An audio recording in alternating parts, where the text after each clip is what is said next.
Yo, what's up, y'all? Late night on a Saturday. I had a full fucking day. Shit, man. It was raining out in this bitch. It was a great day. Something that I love, something that I actually miss because it's so rare out here in Phoenix. But it wasn't even chilly. It was just a wet ass warm day, gray as fuck, and it just felt good finally.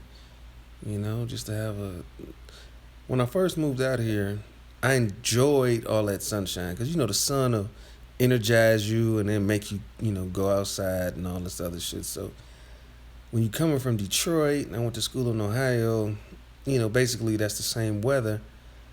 Unpredictable, just fucked up. So when I came out here with the sunshine and all that, I was like, oh yeah, this is what I'm talking about. Yeah, this is I need this.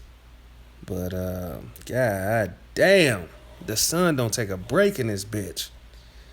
So any great day, I appreciate, man, because sometimes the weather out here don't match your mood. When you in, cold weather climate, sometimes you can feel gray, and you can feel gray for a week, and it'll give you 14 days of that shit. But man, but anyway, I'll trade all the snow shoveling in the world for the sun. So you can't win them all.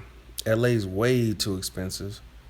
Uh, and the weather, tropical weather, it's always gonna rain at least to keep that bitch green. But Miami, Miami's expensive. So if you're gonna live anywhere with some good ass, nice, moderate weather, it's gonna cost you, as it should, right? You know. But anyway, the good thing about living in this bitch is that you're a couple hours from California, a couple hours from Vegas, so you really ain't got to pay that tax of living there. Because LA's ridiculous. You know, um, California is ridiculous. I'm sorry, because I'm a couple hours from San Diego, which is another beautiful spot, but it's super duper white, and they have, without any remorse, pushed all the black people out that bitch. Just like San Francisco. San Francisco used to be about 40% black, or 30 or 40% black. Now it's like 3%. So the white people there, no question, get out of here, nigga. So when motherfuckers be talking about Google's liberal and all this other shit, Google came to town, pushed out all the black people. Google, Microsoft, like all of that shit. And the crazy part about that is that blacks are a willing workforce. Like, how many of us are unemployed and would actually, if Google came to town and said, hey, we putting some shit up in your neighborhood, how many motherfuckers would jump on that shit and be diehard? And you can use, I'm from Detroit, so I can say this with confidence. Before Ford and GM and Chrysler came, it wasn't shit there. As soon as they said we hiring, motherfuckers went to work. Anyway, I don't want to make this nothing serious, man. I save that shit for people I give a fuck about.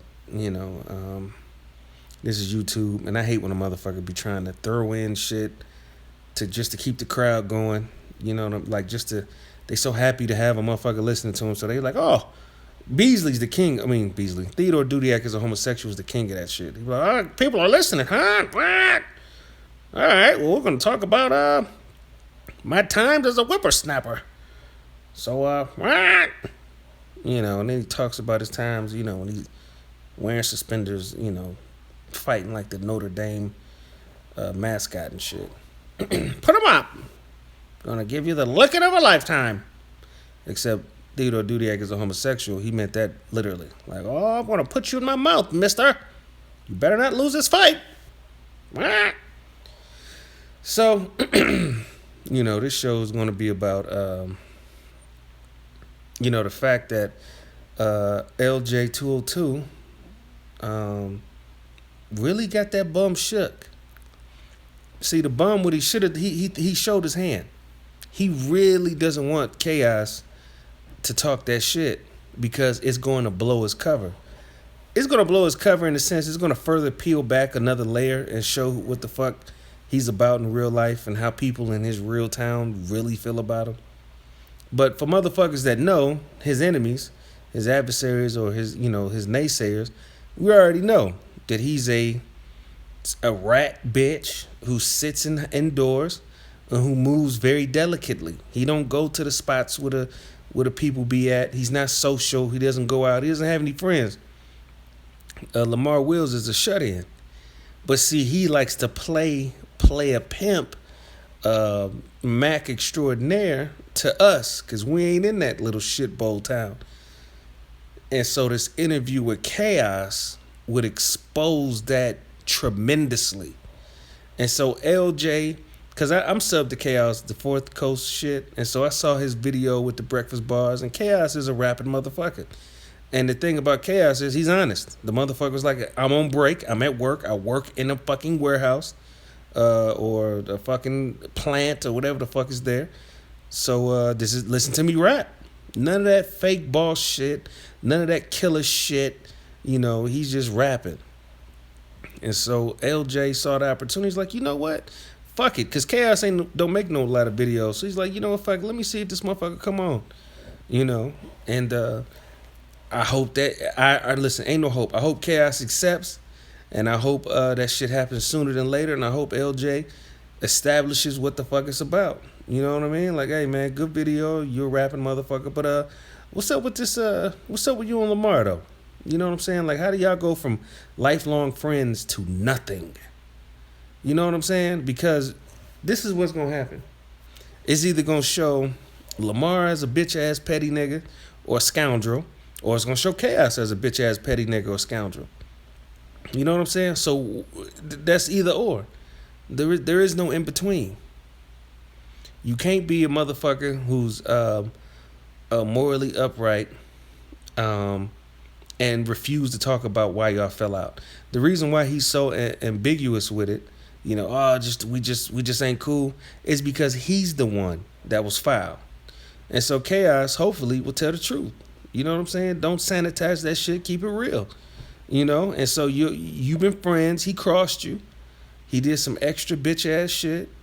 And instead of fucking him up, you just said, I'm done with you. Might have been some money, might have been some whole ass shit he said or did or whatever. But instead of beating his ass, and you know what's real? You might have slapped him. And see, that'll come out. Because if I fell out with a motherfucker and I was on the side of righteousness, I'm telling y'all the whole story. It ain't gonna be we just ain't friends. It ain't gonna be none of that. Cause you introduced the motherfucker to us. Ain't nobody know shit about no motherfucking Chaos or the Basement Boys and none of that shit. And that's why Chaos is fair play. You introduced them to us. So motherfuckers go out and say, hey man, let me talk to you about this dude. You brought him on the scene. You could have kept it just you two, just you and shirtless Tupac clock. But no, you wanted to act like you was Billy Badass and king of your little fucking bitch ass slum. You want to show your buddies and all this other shit. You dragged them into your YouTube shit. They ain't know shit about that shit. And so Chaos is going to bring that heat. Chaos is rapping and all that, and I know he don't want to be used as just a motherfucker with, he don't want to be used.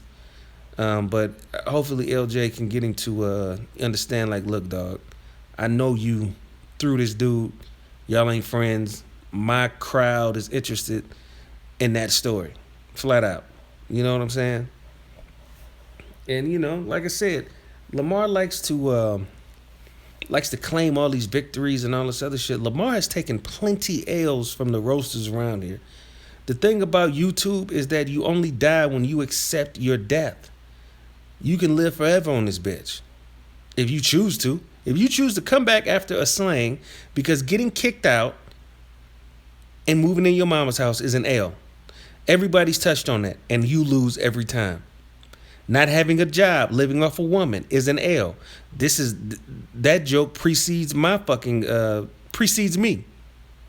Let's see. Having a herpes on your lip, that's an L. Dingy braids and all this other shit. Like, L after L. Brown, dead, deceased tooth. All of those are L's. You just choose not to accept it. That's all that is. You just choose not. Those are L's. The fact that you keep on roasting, those are L's. You having female hips, that's an L. You put up a fight, you may counter strike, but that's an L that you really can't answer for. You know, not having your own place, not having a car, not being a father to your children. L, L, L, nigga. Straight up. When you wake up and you pour your alphabet cereal, it's nothing but L's in that bowl, man. L, you ain't, listen, you are the easiest nigga to cook. You have the most material, flat out. That ain't no fucking joke or nothing. You have the most. You a fighter, you can cook, but you lose, man. You being a coward and scared of fisticuffs, that's an L. You talked a lot of shit and it went from fist fight to police and murder. L, L. So you the last motherfucker to be judging wins and losses because you have taken a loss by everybody. And I mean everybody. Telling Tina you love her, putting that on your dead brother. L. Being petty and catty, exposing Eva's fucking y'all sexual conversation. L. Talking about Kevin and his blood bank trips. L. Jimmy and his wife talking personal shit. L. That's feminine. You know, going to your son's graduation in a do-rag and shorts and long socks and a do-rag on top of a head that's not cut. L. Shirt all long and stupid and played out. L. Your son graduating and you ain't put no money in his pocket or have anything to do with his graduation pictures or his prom or any of that shit. L. All of that shit. Your children, you know, getting fucking Halloween costumes, dollar store costumes for Christmas while they mama bought you a computer. L. Doing live shows in the basement with the fucking washer and dryer that you did not purchase, that you do not own. It's your mama's washer and dryer. L. 2 L's for the fucking each machine. Complaining about women that had your children and the fact that they're not happy that you're not contributing and not doing shit and you rely on being with them in order to be a father. L. 7 L's. L. I mean, give me a fucking break. Being a grown man in your hometown with no friends. L.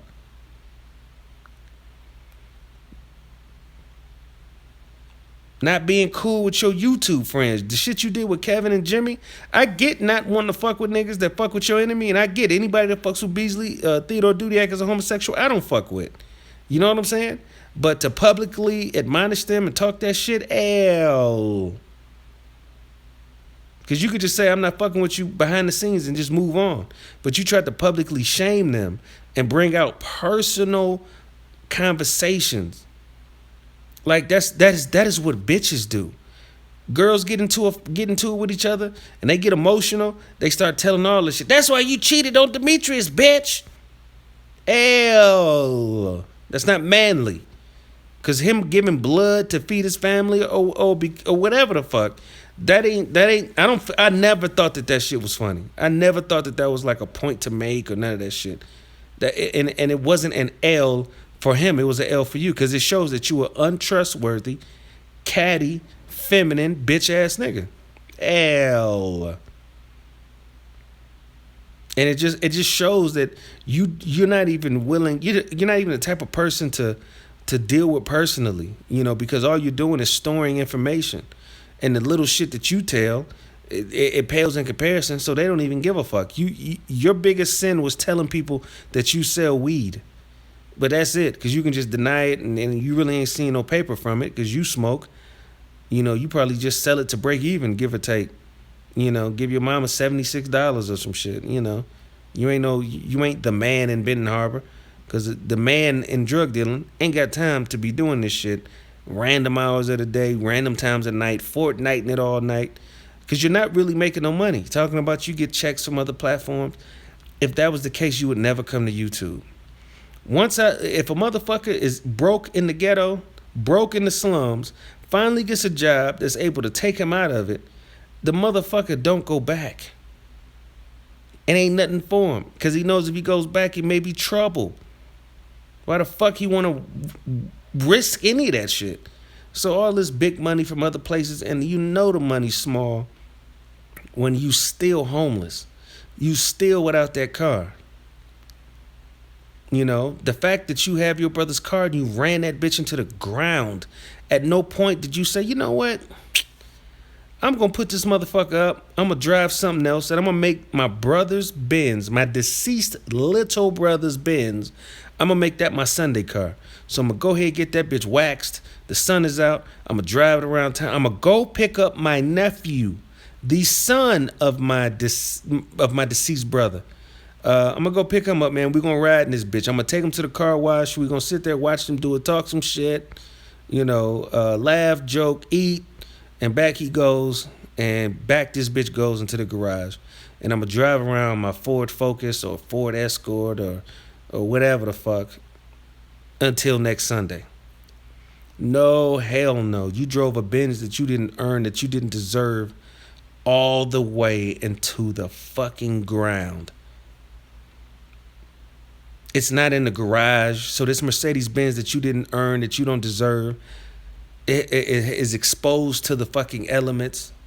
It's exposed to the to all types of snow and salt and acid rain, because Benton Harbor is a goddamn environmental waste zone.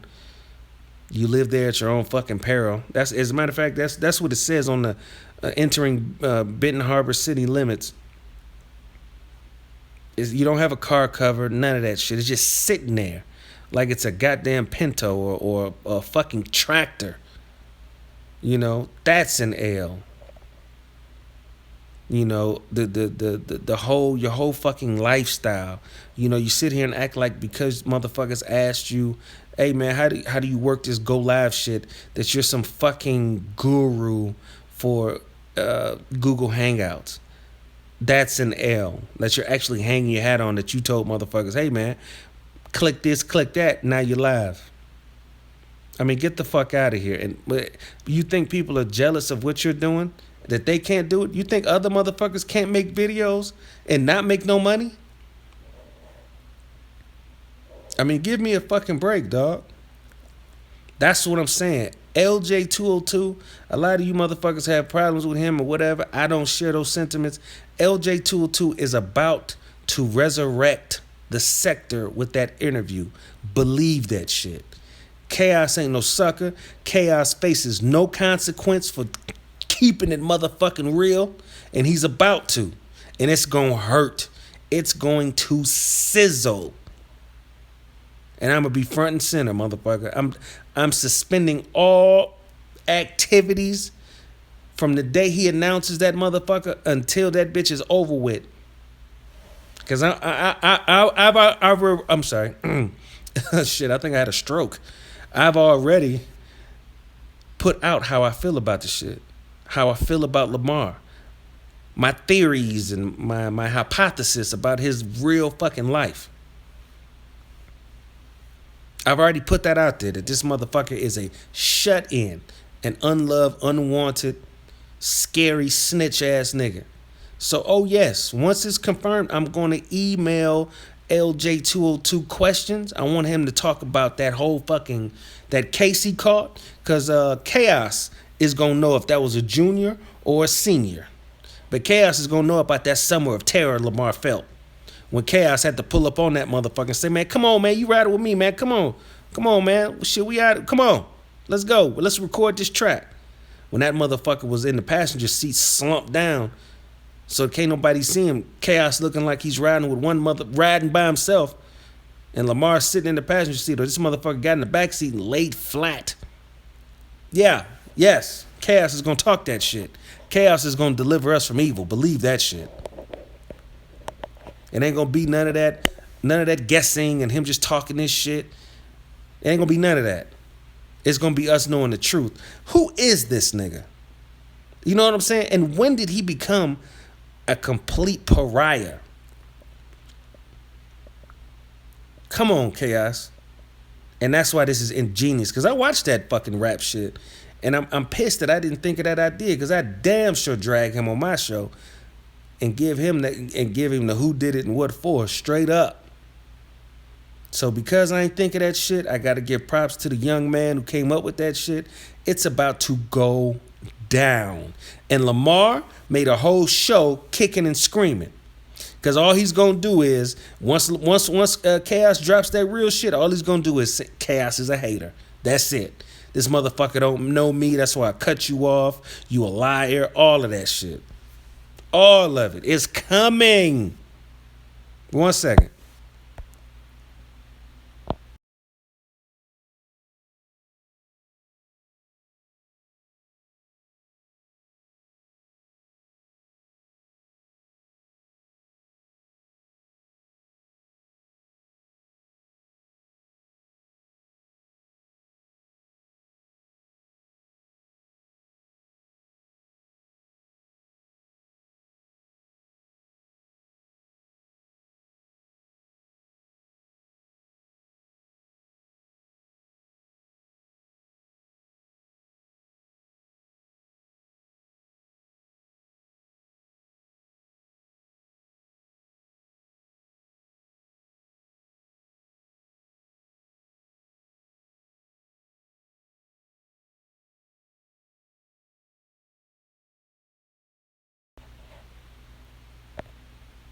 Oh, yes. I'm back. See, Lamar, he thinks he's smart, but we all know better, right? But the motherfucker's stupid.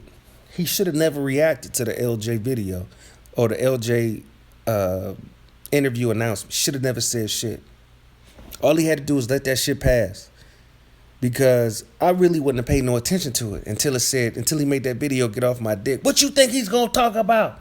Blah, blah, blah, blah. It's about me, get off my dick. That was the fear. That's when I said, Young DC, and let me establish this. LJ was born past 1980, like well past 1980. So fuck him. You know, he's got youth and hope and all that other shit in his eyes. Kiss my ass. Fuck your youth. Fuck your hope. But yeah, man. This shit right here, he hit it. And when I put it together, I was like, bitch. I should have fucking come up with that. Cause I hate when I miss out on a great idea. Like when I be sitting back watching documentaries and I be thinking like, God damn it, why the fuck didn't I think of Google? And this was like that. You know, LJ Young, you know what I'm saying? And because he's young, it's a good chance, and I don't have no proof of this, but based on his computer savvy, it's a good chance that LJ was born addicted to crack rock. And that's not his fault. But he came up with a fucking humdinger. And I just hope that Chaos agrees to this shit, because we really gonna find out what's up with this lazy, lousy, bitch ass punk motherfucker. Has the nerve to talk about, you niggas gotta wake up and go to work. You guys gotta get your rest. This nigga has such a Disney understanding of fucking work and how this shit operates. If you own your own business, depending on the industry, you still have clients and responsibilities to make. You still gotta go to bed. The fact of the matter is that you live off of people and you don't have anything but crumbs and the pity of strangers, strange men. You don't have that responsibility. Because if you own your construction company, yeah, you got to wake up at the crack of dawn. You got workers that got to wake up with you. You have projects to supervise. So his understanding of the economy and self-employment is so ridiculous and insulting. Like I hate when I want everybody to be their own boss, but that ain't how it works. That's actually impossible. You know, and you are not your own boss. You're not under contract. You're not nothing. You put shit out there and hope people watch it. People aren't readily paying you for that shit. There aren't major platforms saying, I want you. I want your work exclusively. Nobody's doing that. So you're out there basically not unlike a fucking street performer. Because what you're doing is these are digital sidewalks that you're out there playing the drums on paint canisters or fucking breakdancing or playing the harmonica or doing magic tricks. That's what you're doing. And you're hoping somebody puts some change in your change cup. That's what you're doing. None of that money that you like to pretend that you're getting is guaranteed. And you want to laugh at black people who are the most unemployed. You want to laugh at them working so that they don't have to depend on the kindness of strangers. Because they are not waking up at 3 p.m. with 7 kids that they don't see. And thank God, there is no God, that black people aren't making 7 kids at a time. It's a good thing that you are the only one that we know on YouTube. It's a good thing. You're not some fucking mastermind who basically cracked the YouTube code or the fucking streaming code. You're a nigga that plays video games with strange men. And what's up with this theme of yours? Strange men donate to you and strange men play video games with you to the crack of dawn. When y'all get finished, it goes from night to daylight. Strange men. You don't get paid for that shit. You might get paid. It ain't a guarantee. So you making so much money other places, why the fuck are you over here? Why ain't you on Twitch and all this other shit? Killing it. Ain't nobody about to pay to subscribe to you and watch you lose, you stupid bitch. All of this. You're playing Twitch in a room that you don't own, in a home that you don't own or rent, on a TV that was a hand-me-down that Emoji Girl gave you, on a PlayStation that you don't deserve, a PlayStation that should have went to your brother's son. You're doing all of this, but you want to wag your finger at the working Negro. That shit's disgusting. 7 children. You never, ever say, you know what? I have fucked up a lot of black people's lives. I've broken my black mama's heart. I've broken the heart of my deceased brother's children, baby mama, my baby mamas, my children. I'm too stupid to recognize that. That's why I posted me at my son's graduation that I didn't fund. Not anything that boy was wearing did you fucking purchase. You didn't put no money in his pocket. You were there basically to dick ride the occasion. And you could tell by the way he looked at you that you were embarrassing. Dressed like some fucking 1998 No Limit Soldier groupie. Your shirt, you had on a Willie Esco shirt. You had on some lugs. As a matter of fact, you had a No Limit jersey on. and the hottest Percy Millers you could find. Embarrassing. Your son, wherever the fuck he's at, it ain't because of you. You didn't buy him his first car. You didn't teach him how to drive. You didn't do shit.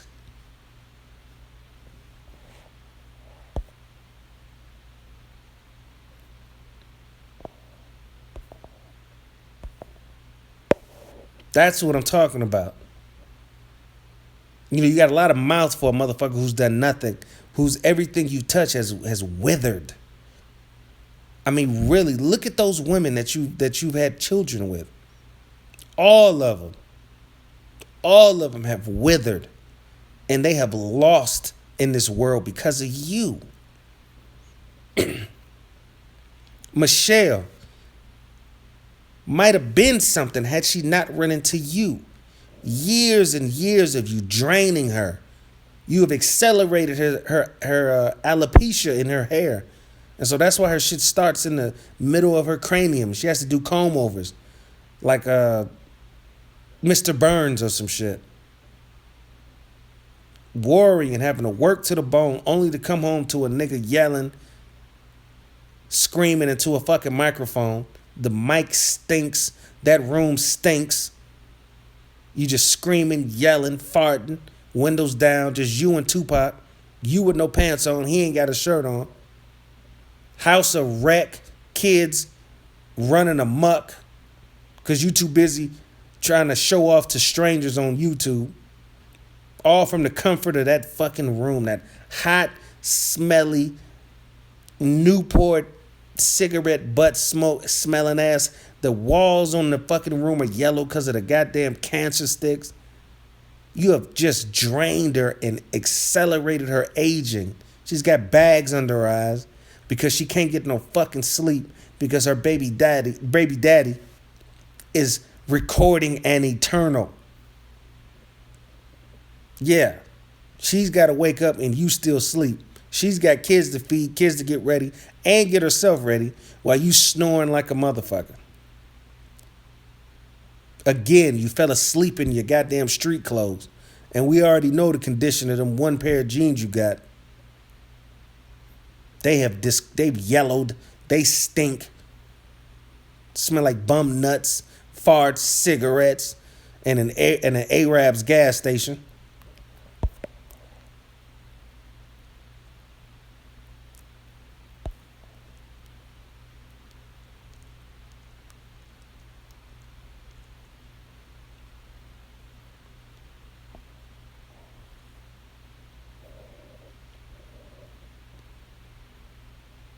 This shit is fucking crazy.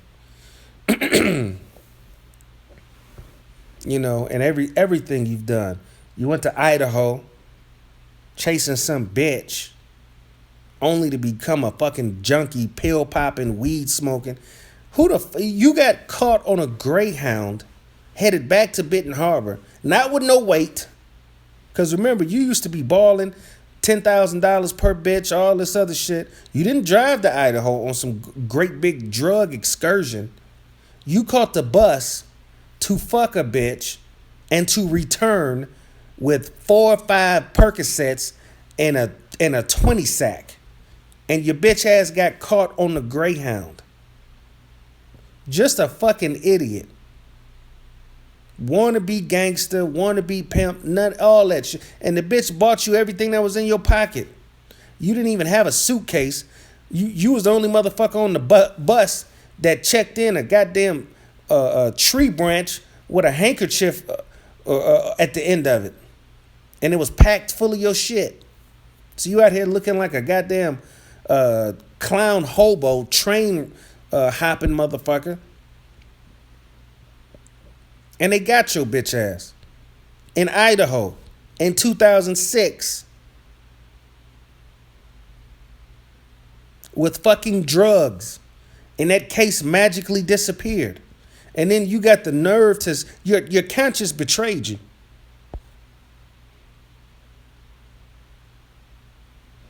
Your conscience betrayed you because instead of just not talking about it, not bringing it up, you told motherfuckers that you prayed to the Lord and the Lord unlocked your jail cell.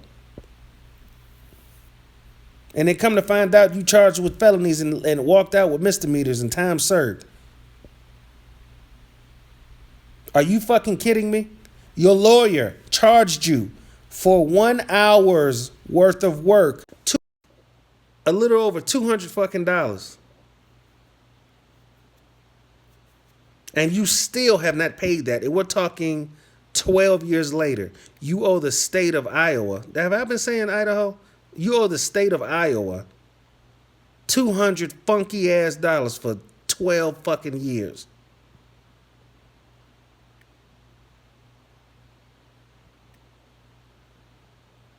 This is the motherfucker you are. So what? This is 2006. 2006. Shortly thereafter, you got on YouTube. So when was this era of high stakes pimping? When did this era start? Because you went from Greyhound bus traveler with user amounts of drugs, you fucking addict, you goddamn dope fiend, and now you went to Benny Ha and became a goddamn pimp. You got white hoes, you sending off white hoes to the track and all this other shit. Oh, yes. Chaos is your friend for years, high school friend. Yes, we're going. Well, I hope that LJ is going to ask him about these pimp years. Has he ever been a certified pimp? And certified pimp means that he lived off of the income of his whores. Yes, we're going to get answers to all this shit because the paperwork ain't adding up. 2006, you got busted trying to get high like some fucking white girl. Pills and weed?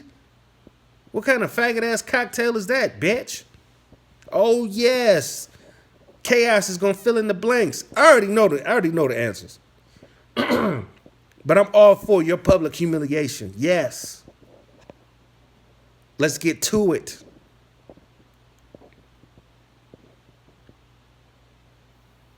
All this talk of, you got all the Mac sauce, no Thanksgiving, all this shit.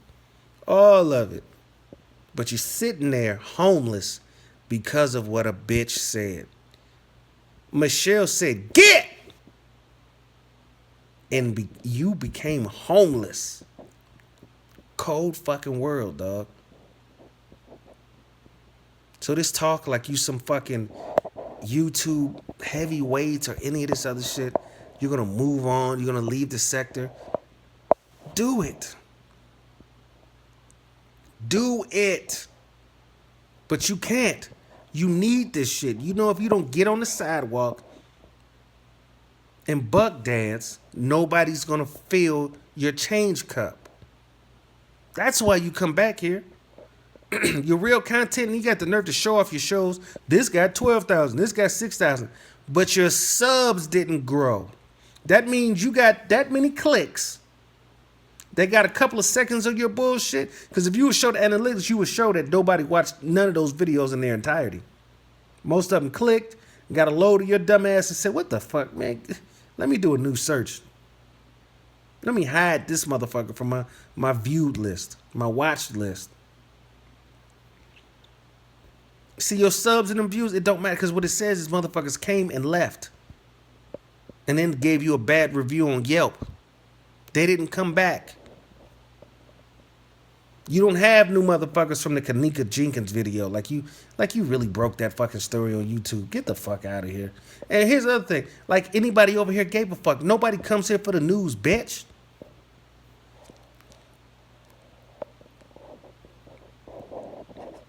So, oh yeah, man. Another day of reckoning cometh.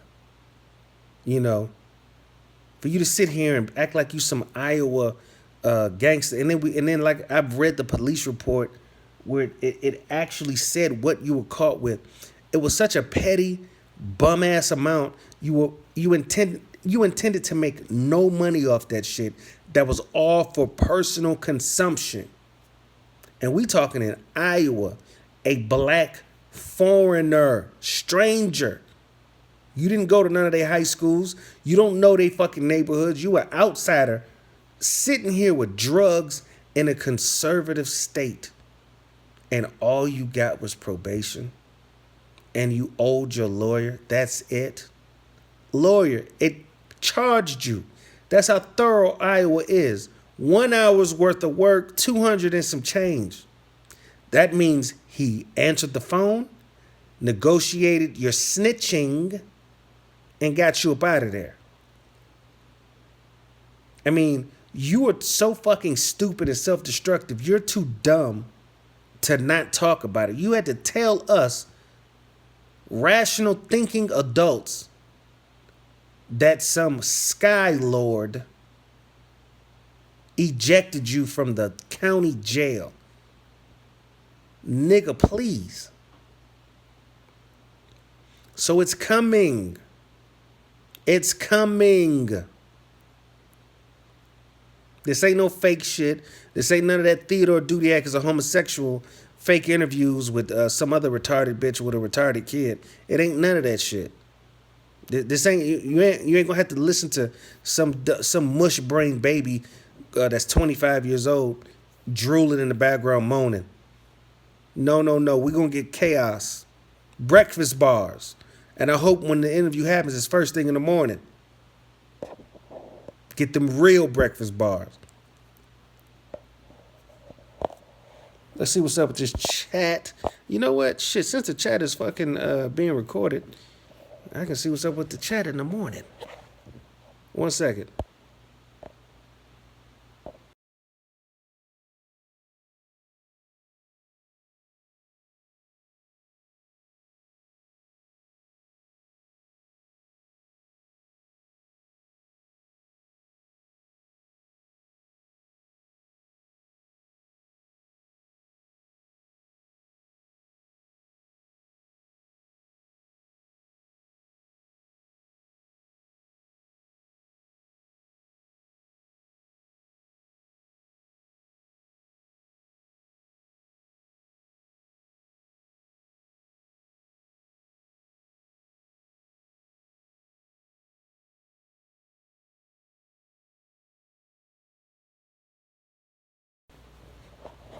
Oh, yes. Yes, yes, yes. The bullshit stops. And you know what's crazy? Chaos doesn't fuck with you so much that you can't even text him or call him to try to talk him out of talking to LJ. All you can do is sit there and wait and hope that LJ fucks up the interview. That's all you can do. But I'm going to tell you this. I'm so invested in your doom that if LJ fucks this up, that means he would have actually had to practice fucking up this interview in order to fuck it up. I am going to help as much as possible. He ain't got to use what I'm telling him, but I can definitely, suggest some directions to go in. But this is going down. If he agrees to it, when that hangout happens and they start rapping, oh, it's curtains. Because it ain't going to be no motherfucking nice questions. Because I'm telling you, I'm going to ask LJ to tell him, listen, man, I don't want no sanitized, diplomatic, hey, we just ain't friends shit. Either you going to give me the details on what he did to betray you or turn you off to that point, or you know what? Hey, nigga, shit. Hey, good luck with the rap shit. I'll be thumbs up in your videos. But oh yeah, we gonna know the real you straight from the horse's mouth. See, we've been able to use your own words against you, your own actions and all that contradictory shit. Yeah, we've been able to use that to strangle you, but you just won't die. So now I want to hear what you're going to say when a motherfucker you said was your friend starts dropping that real shit. Because if you come out and talk too crazy, chaos will pull up on you. See, because he does know where mama will stay. And he does know all of your baby mamas. So once your reply video, if that response isn't sanitized, you getting your motherfucking ass beat. So that's the thing. This is what makes LJ202, this whole interview shit, a gigantic checkmate. Because chaos faces no reprisal, no consequence, no punishment at all. But you face all of that shit if the shit don't go right. If he don't like your tone or what you say, you getting your motherfucking ass beat. Checkmate. So your response, it ain't gonna be no yelling, it ain't gonna be no threatening. It's gonna be very, very soft. You're gonna pull that Tommy shit. You're gonna have some soft music, and you're gonna talk about why black people can't get nowhere. That's what you about to do. You gonna say, hey, what you ain't about to say, you ain't about to cook chaos, what you ain't gonna do, that's what you gonna do. Because you face punishment if that motherfucker don't like what you say. Because chaos is a big old bull motherfucker. And you don't stand a chance. So, oh yeah, this was a fucking checkmate. This was a fucking checkmate. This is gonna be real. Cause we gonna see your tone change. Cause we know how you treat motherfuckers who don't live in your city. Motherfuckers that can't come and jump in the car and ride 10 minutes to come get you. We see how you do that. It's a lot of yelling, a lot of threats, a lot of profanity, a lot of spit on the microphone. But when it comes to chaos and what he reveals, your response is going to be very mellow. You're going to be very meek.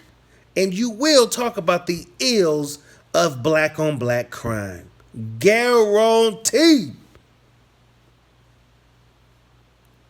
See, that's what I'm talking about.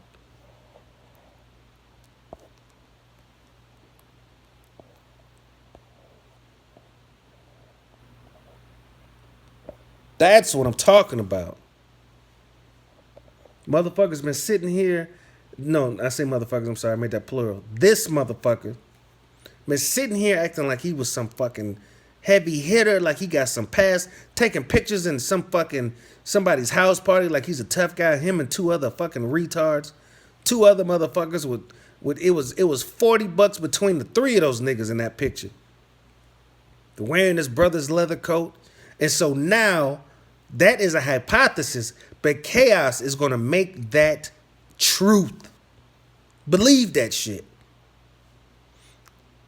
I mean, I must suggest that LJ ask about the high school experience, how he was known then. Were you known as a court jester? A nigga with the jokes? Yes. And them jokes was to keep niggas off your ass. You was Mr. Funny Time. Ha ha ha. Don't hit me. Oh yeah. Oh yeah. It ain't over, motherfucker. Absolutely.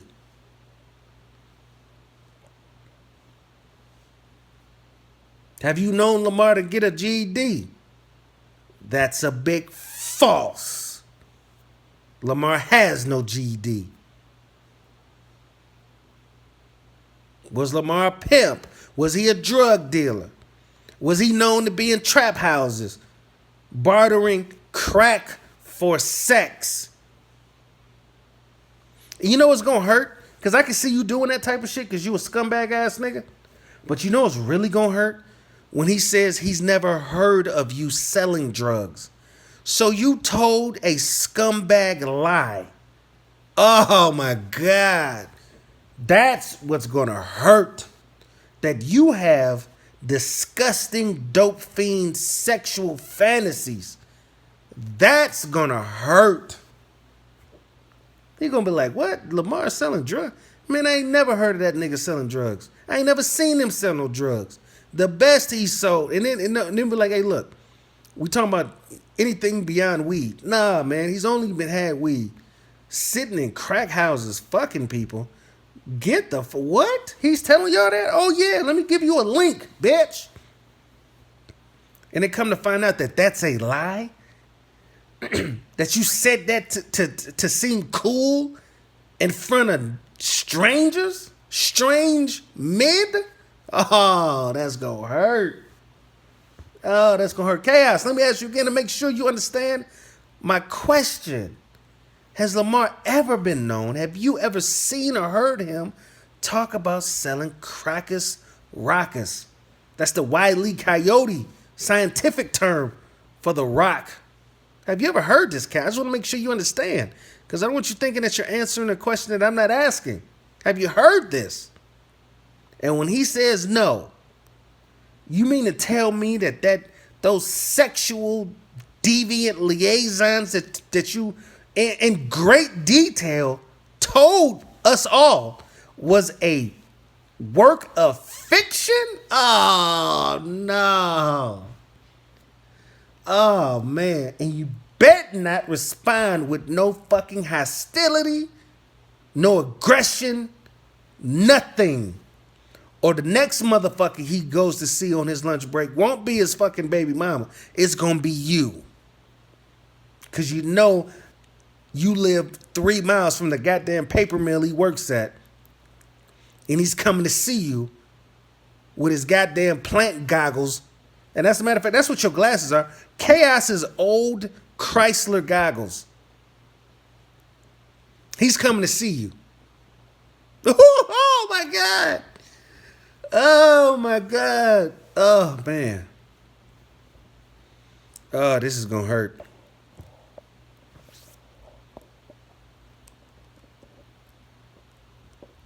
This is gonna hurt.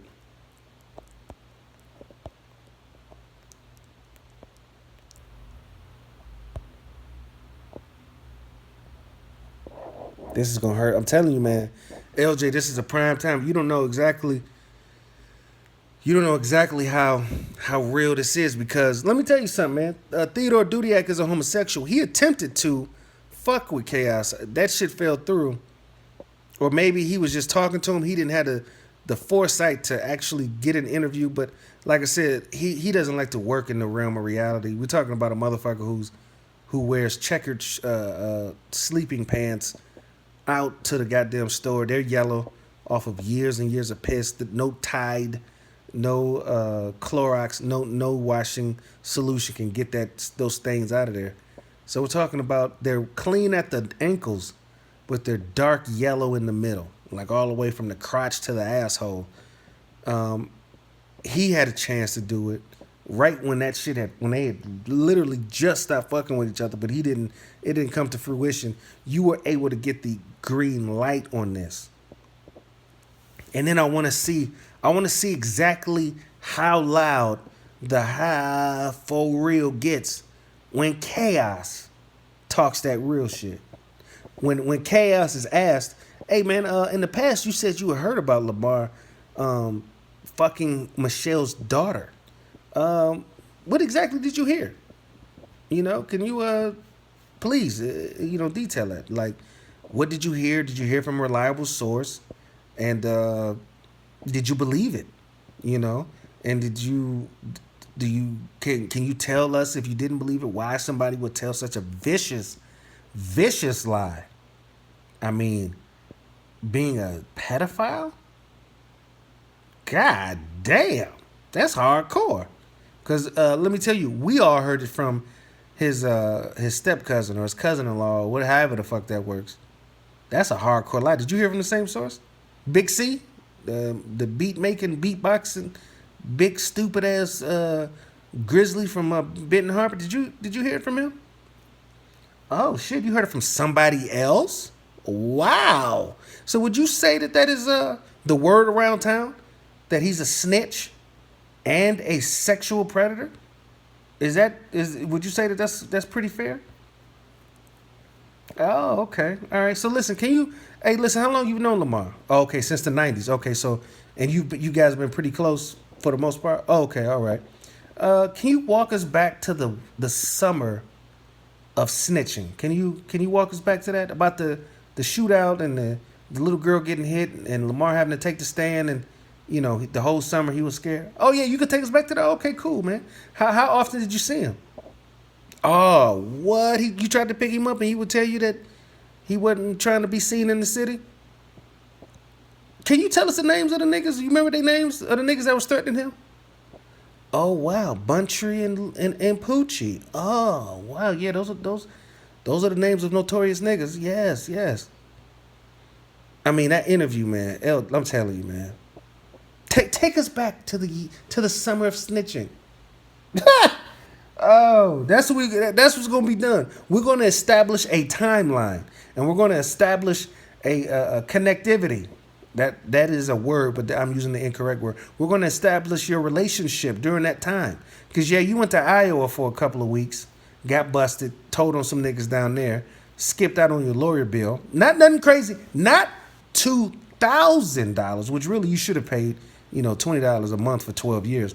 But we're talking about $200. And remember, you a nigga that's getting $5,000 per prostitute. That shouldn't have been no big deal. So, oh yes, we gonna know. Were you close? So he told you about that trip? He told you about what happened? Oh, okay. So you're a confidant. You're somebody Lamar trusts. Okay, all right. Just want to make sure we got all that established, man. We got a timeline. You guys grew up together. You've known him this. He knows your parents. You know his parents. So you guys aren't casual friends. You're somebody that knows this man, right? Okay, all right. You know all his baby mamas. Okay. You know all of his children. Okay. Hey, you know what? Do me a favor. If your memory holds tight, can you tell me the names of his children? Okay. And then here's the other thing. Have you ever seen all of them at once, or just from when you see the baby mamas at the local Aldi's or the local Sunoco / meat market? Yeah. Oh, okay. All right. Okay. All right. See, all of this, before it gets to the real questions, We want to make sure that we establish a few things that are immovable. You understand? You can't rock this foundation. You've known him for this long. That's a fact. He knows your history. That's a fact. So let's move on to the real questions. And that's going to hurt. It's going to hurt. It's going to hurt. When it come to find out, you telling other bum-ass, lousy, AIDS-ridden sexual tales of another motherfucker. Oh, that's going to hurt more than the snitching. Ooh. And in case, for some reason, he decides that he wants to be mums the word on your snitching, I'm gonna send Lamont all the links to all of that shit, to the newspaper, to the state of Michigan website where the whole case is in plain sight. We're gonna send him that, and maybe that'll jog his memory for part 2. Oh man, this is gonna be a live interview. I'm going to be in the chat room, blue as fuck, unblockable, asking nothing but that real shit. I'm going to ask LJ, don't read nobody else's questions until you read mine. Please, how much you want, LJ, for me to get premium first dibs in the chat room? Read my shit before you read Black Cherubim's questions. And you know Black Cherubim's got some heavy shit. Read my shit before you read Tauntaun's shit. Read my shit before Freddy's. All of that shit. Because we want to get a clear understanding of the Iowa snitching, of the local snitching, of the dope dealing past, of the pimp past. We got to get all of that. Because who else would know but the nigga who you've been rapping with, doing shows with, videos with? Hey, at that video shoot, yeah, the one where you was at the park with all those other hoodlums. Yeah. Is Lamar known as a shooter, a fighter, a stabber, or does he wire people's cars to explode? Is he? Would he have been in that park at that time of night without you guys? Oh, really? No. He said he insisted that you guys shoot the video at 11 a.m., not 11 p.m., because niggas get killed at that park? Wow. Who kills a pimp? Who's looking to shoot the pimp? The pimp is respected in the streets. The pimp, the drug dealer, the murderer, the robber, all of them convene at the same place. Wow, you mean to tell me Lamar, oh man, you had to guarantee his safety? Oh man. Purchase your tracks today.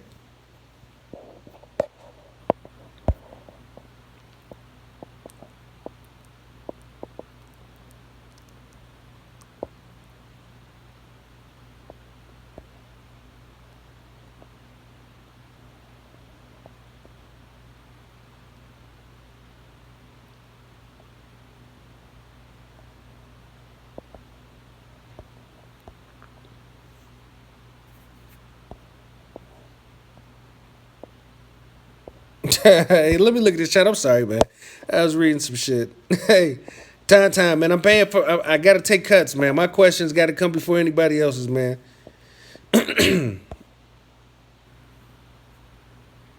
Let's see. What's up, Black Cherubim? Drayton Mays, what up? Clueless, what's going down? Time.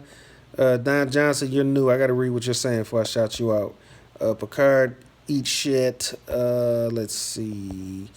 Bone Picker, what's going down, man? Whiskers, what up? Let's see. Jim, what's going down? Haven, what's going down, dog? TLB, what up? Black AP, what's going down? Young Allen, what up?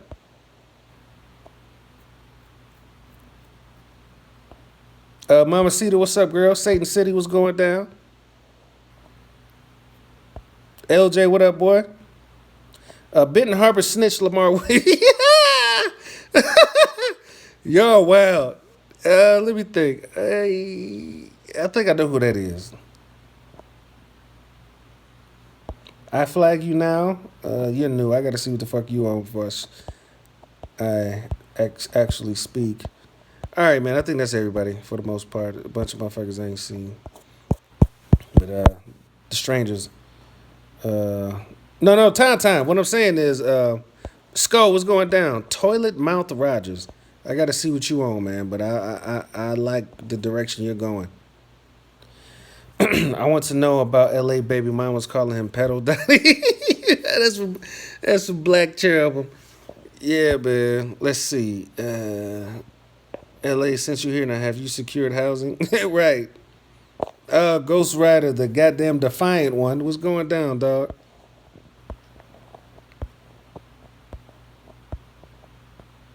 Man, like I said, I just don't. I'm telling you, are you still in the boiler room? Oh, that's from Drake Macy's asking Lamar.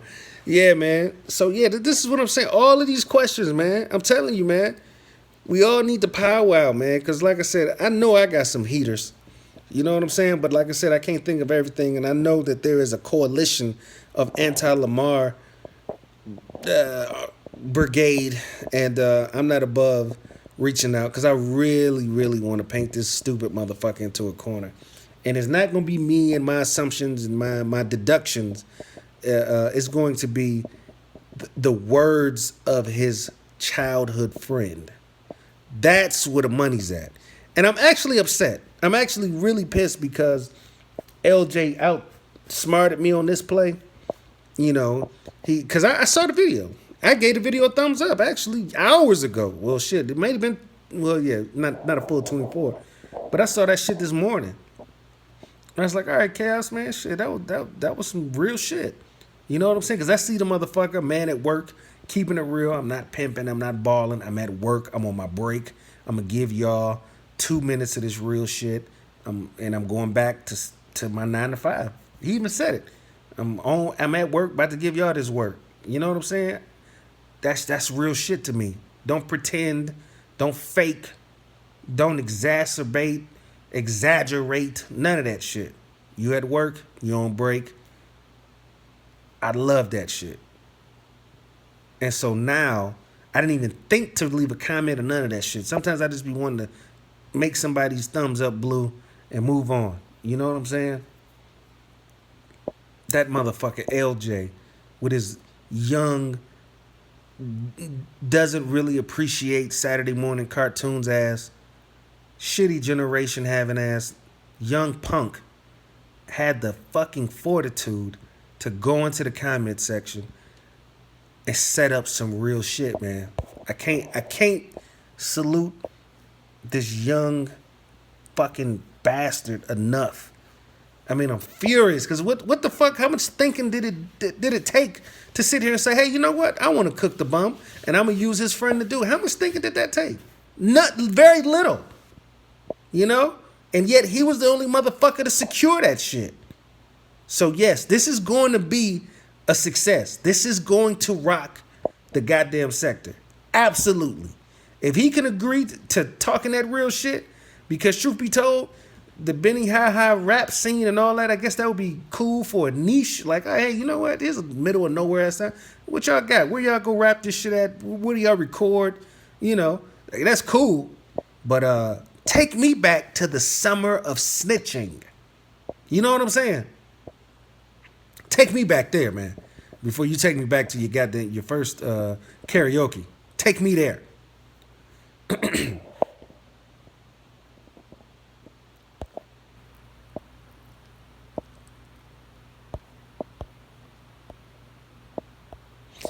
Clueless says, fuck the 80s, you soul train, shoulder popping motherfucker. Fuck you. Because you goddamn right. It was soul train and shoulder popping and break dancing and doing the robot and Saturday morning cartoons. That's why you take pictures with your tongue out. Because you didn't wake up and watch the Transformers. You know what I'm saying? That's why. You woke up to Yu-Gi-Oh! And Pokemon. Well, in your case, you woke up to, you actually rolled over and penetrated a Pokemon doll. So your shit is extreme. But yeah, man, fuck you.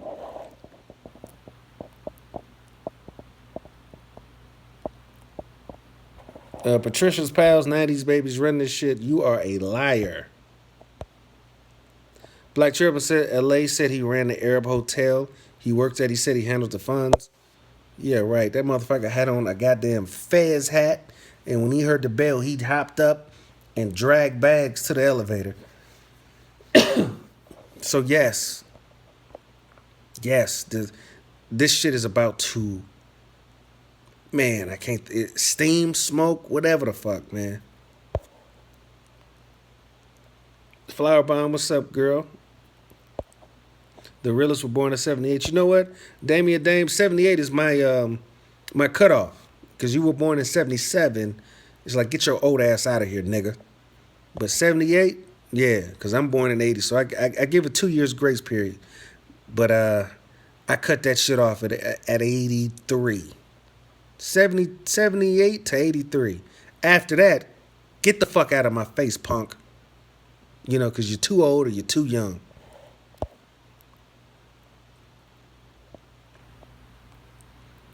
$1985 to 83, that's too loose. Get the fuck out of here. Let's see, Time. Saturday morning cartoons, then Soul Train, American Bandstand. That's what I'm saying, Time. That's a childhood. And then after that, you take your ass outside. But not LJ, not fucking Clueless, not none of that shit. They didn't have none of that. You know, but they not fucking Elms, Satan City, none of these young fucking bastards. None of them. They weren't able to actually go outside and play. They let Nintendo and Sega Saturn and all this shit mold their lives. And that's why, truth be told, man, that's why they can't, that's why you ever notice all these young people, the spelling is poor. You know, they grew up in lead paint based housing, you know, no access to anything, just fucked up. You know what I'm saying? So yeah, man.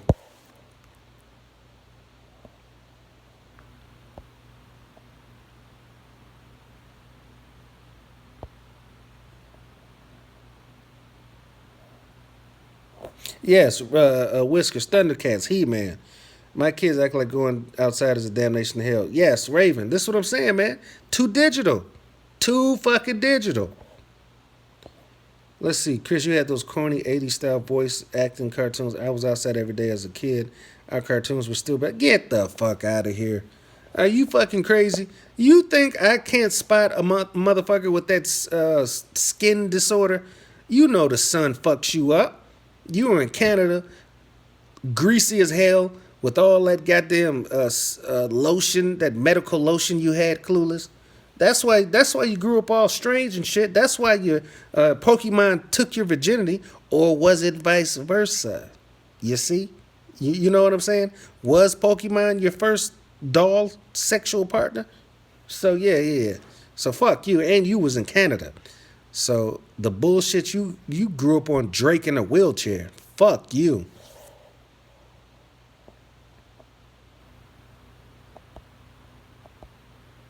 Drake Mays, 90s had the best music cartoons and movies. Who the fuck would agree with that? Let's see. Satan City, I'm going to read this before I actually read it out loud. Oh, yeah, Satan City, guess what? Add this to the pile of comments that I won't read out loud. Fuck you. That's where it was. Clueless. I couldn't think of the name of that lotion, but yes, it is SPF 40. You right? Hell yeah. Hey, Damian Dave said, LJ, make sure you ask him about how many STDs did Lamar spread around Benton Harbor. The golden era of hip hop was the 90s. But listen, Drayton Mays, this is what you don't understand. It's cool to be a teenager and an adult in the 90s because you can appreciate the music. But if you 9 years old, what the fuck are you talking about? You couldn't even hear the shit.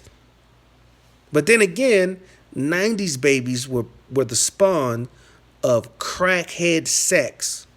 So a lot of y'all daddies is Lamar Willses of the ghetto.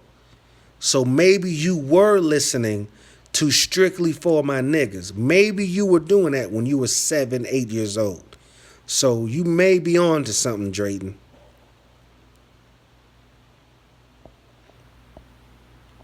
Freddie returns. What's going down? Let's see. Satan City. Am I going to read this out loud? Let me see. And the answer is no. Chris, 2000 to 2007 was lit. Are you fucking crazy? 2000 was a year of swine flu. Are you crazy? 2000, the year of iceberg clothing. That bullshit. Fuck you. G Unit and Dipset era. Are you comparing that to the Death Row Bad Boy era? Go to hell, Drayton. 2007 was the market crash year. Definitely got to take. Oh, yeah, you're right. Housing market. That's what he's talking about. Okay. Yeah, I can definitely agree with that. 1998, TLB. What the fuck happened in 98?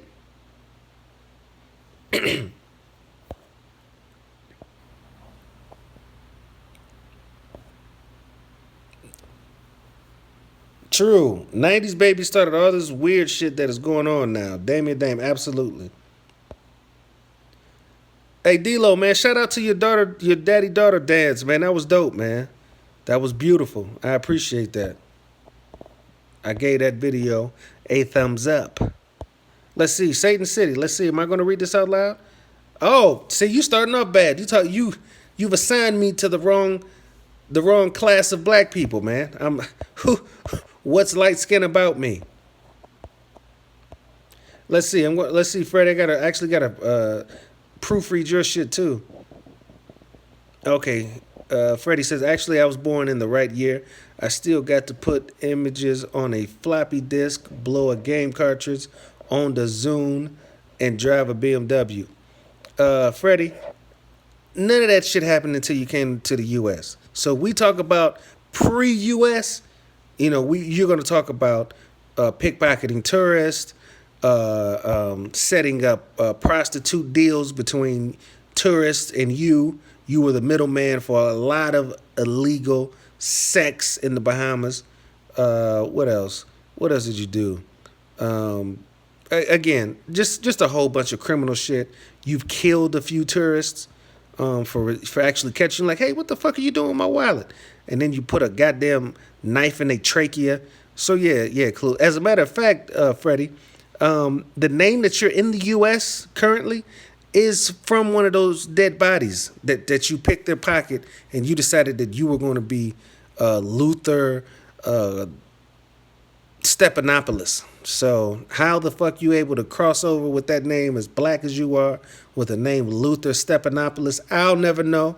But rest in peace, Luther Stephanopoulos. You didn't deserve that shit. You died behind a goddamn go-go joint in the Bahamas. May your soul rest in peace. May you get justice for your murder.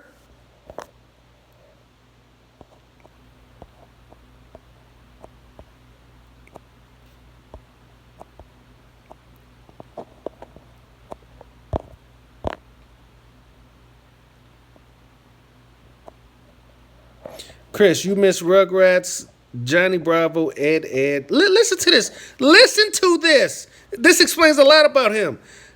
I did not miss Rugrats. Rugrats came on when I was a kid. Johnny Bravo, I wasn't a big fan, but he came on. Ed, and Eddie, definitely missed that. I remember I used to purposely skip that on Nickelodeon. Cyber 6, don't know what that is. Cat Dog and Angry Beavers. Angry Beavers sounds like the title of a very, very harried vagina porno. Angry Beavers, and then Angry Beavers 2. The hairier the beaver, the better. Let's see. The best years of Tom and Jerry. Yeah, I saw the originals. I saw the original Tom and Jerry when they were very racist. When you couldn't see the full house mammy, you could just see her fat ankles and that big ass muumuu she was wearing, but you could hear her voice. Now you shoot now. Get. I remember it when they was in blackface. So, and then Dexter's Lab. Dragon Ball Z, I caught that when it first came to America. I just was never like hooked on it. That shit really caught fire, but I wasn't really hooked on it. Plus it's super racist. Chris, you missed the best years of The Simpsons. That's a false. Simpsons is something I've been watching since I was a child. South Park, that's another false. But here's the thing: I was able to appreciate it when it came out because I was of age. So I'm like, oh, I get that joke. When it came out, you were a kid and you couldn't even watch it. You watching reruns and shit. I was watching that shit when it was exclusive content.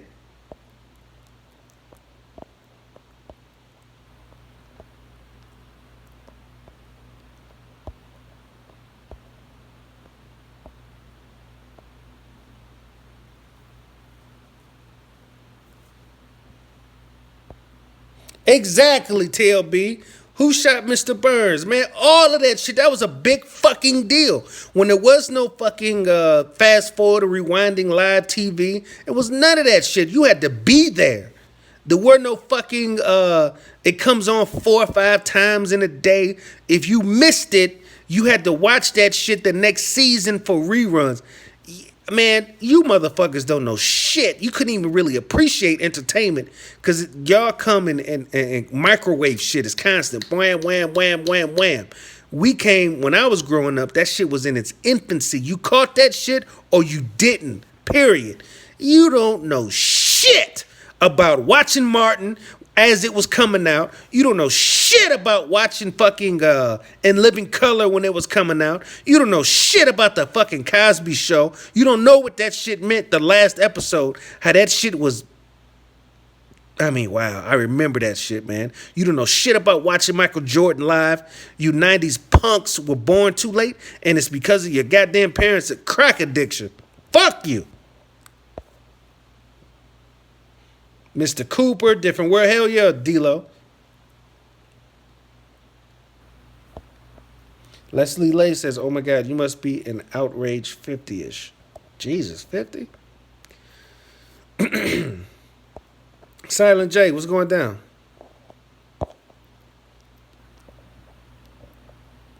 Oh, LJ, you said, man, listen, LJ, if you wasn't, if you didn't secure this fucking interview, I will give you 5 minutes just for insulting me and my legion of fans.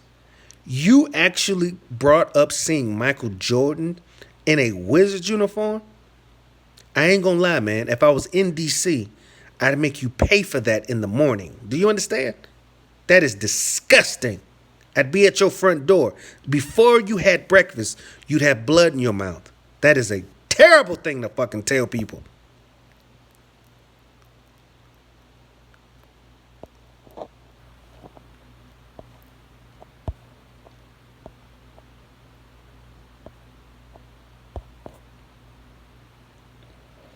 Let's see. Gotta see if I'm gonna read this out loud, Satan City.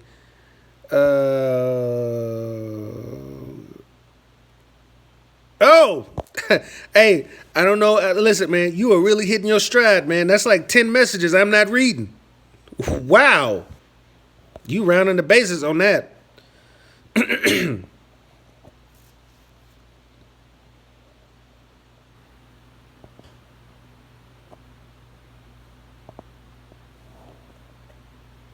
Let's see, D-Lo. I got one chance to watch Mike playing Chicago against the Knicks. Pat Ewing, Oakley Stark. Shit! You saw one of them games? God damn. The Benton Harbor Snitch. Not sure why Chris thinks kids in the 90s missed those shows. I'm saying that you got reruns, so you got leftovers. See, I caught this shit when it was hot, fresh out the oven. Fuck you.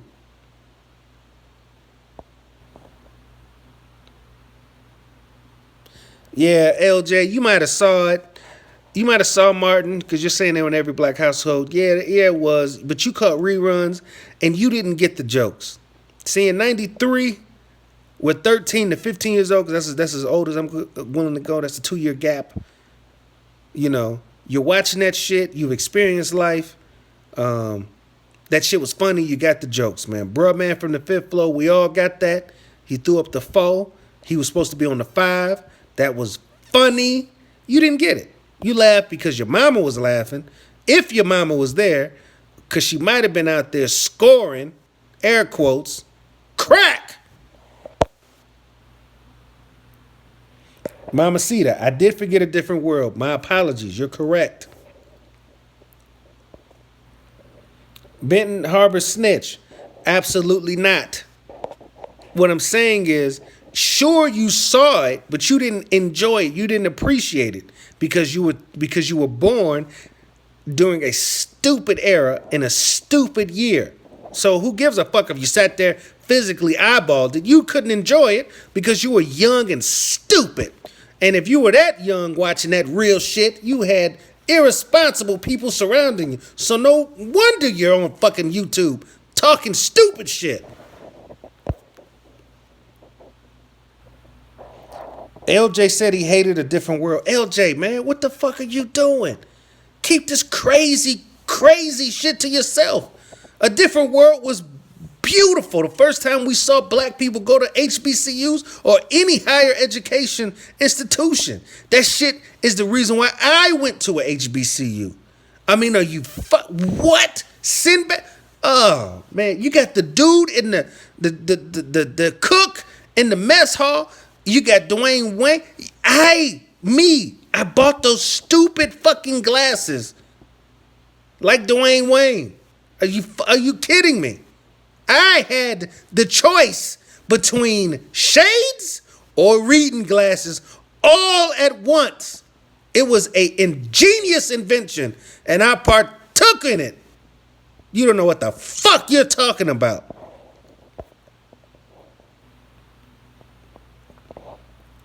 Oh man. Oh man. Listen, Clueless. You know what, Clueless? Chris watched boring ass He-Man with the bowl cut every Saturday. You missed the real Saturday morning cartoon.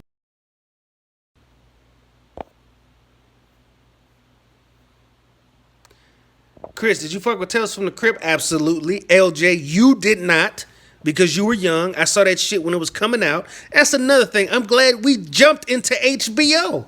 You didn't see Def Comedy Jam live or when it was fresh. You didn't see it. You saw that bullshit that they gave to Mike Epps, his non-funny ass. You didn't see the original shit when you saw Chris Tucker and Bernie Mac and Cedric the Entertainer. The reason why we got Comic View. You missed Comic View. That's why you're all fucked up. That's why your one single accomplishment is this goddamn interview that I am very jealous over, to be quite honest.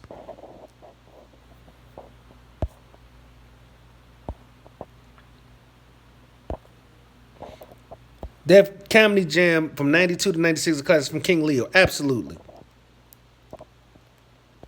Oh, Elm City. You piling up messages that I won't read aloud. Applaud yourself. Mike Epps not funny. Hey, man, LJ. Hell no.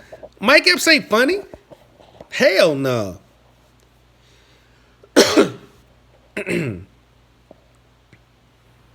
Let's see. Benton Harbor Snitch.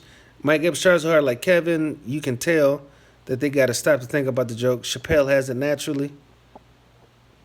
Mike Epps just ain't funny, right? He tries too hard. He's just not funny, man. He's corny, man. I still remember one episode when he was hosting Def Jam. This motherfucker came out in a diaper, cowboy boots, and a cowboy hat, and like, oh man, it was hard to watch that shit. I was embarrassed for that motherfucker. Flowerbomb says he's funny in movies, just not stand up.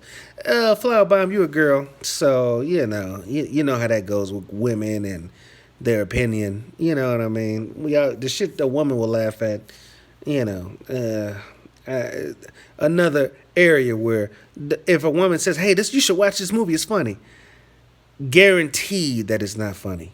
Women cannot create comedy, therefore they can't identify it. Trust me, fellas. Trust me. When you talk to a woman like, "Hey, what you watching on Netflix?" "Oh, I am watching this, and it is hilarious." Do not waste your time, fellas. Women don't know comedy, among everything else, especially comedy, though.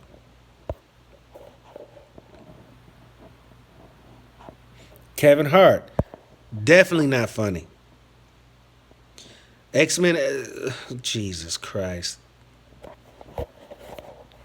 But you know what? I'm not gonna lie, man. Me myself, I haven't seen a good stand up in a very long time. Like a very long time. And it may be because I'm older and Maybe I don't find shit funny. Maybe I've lost my funny bone, but I've been watching all of it. The Chappelle shit, Chris Rock shit.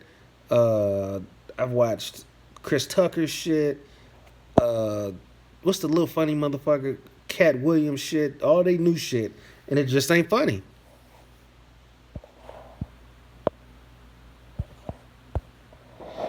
Clue, our X Men was Captain Planet back in the day. Well, we had actual X Men because D-Lo, you just a little older than me. You missed the my cutoff. You're born before '78, so don't take this fuck you personal, but fuck you, you old motherfucker. You were born too soon, and you only have your parents to blame for that. But no, our X Men was the origin. It was drawn the best. The X Men with the great, amazing intro and the intro music. I mean, get the fuck out of here, man. X Men Evolution. The art took a hit. It didn't have no staying power. I mean, come on, man. Snap the fuck out of it. Oh, then we got Satan City again with another message. I shall not read.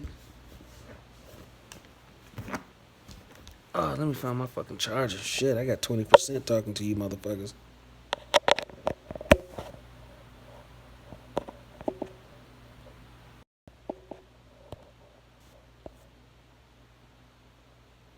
Yep, wow. That's what I'm saying, Time. Some of the greatest X-Men stories with Jim Lee, Rob Liefeld. Yes, absolutely. See, the thing is, man, I wish they would do them stories today because the costumes make more sense now. Because unfortunately, us 80s babies, we grew up with our superheroes wearing their underwear outside. Whereas today, they actually get it right with everybody in the onesie. So we grew up on a Robin who didn't even have leggings. It was just him in his underoos, and he had elf shoes. So they have thus corrected that. But yes, great fucking era.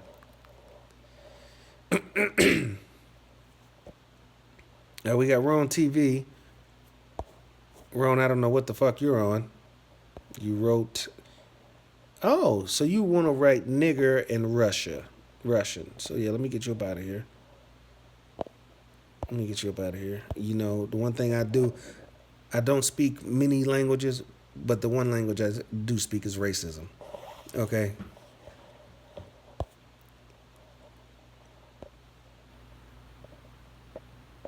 Oh, King Leo, you talking about the Batman animated series? Absolutely. That shit, that series was so good that it introduced other characters that they still hold on to today. Before the animated series, there was no Harley Quinn. That was introduced in the cartoon. That shit took fire. All that, hey, Mr. J, all that shit. It got so fucking popular they had to make her into a real comic book character.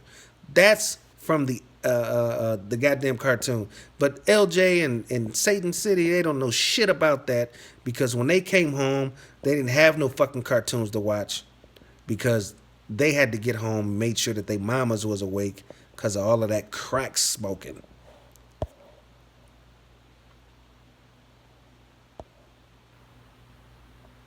Again, we had Warner Brothers cartoons that were dope. Tiny Toons was an excellent and hilarious cartoon show. It was the other one. They had when they were little, Pinky and the Brain, but the show that introduced them, the Animaniacs. Those motherfuckers made a goddamn song singing every country in Africa, and I think the whole globe. But it was hilarious. Man, talk about excellent cartooning. Oh man.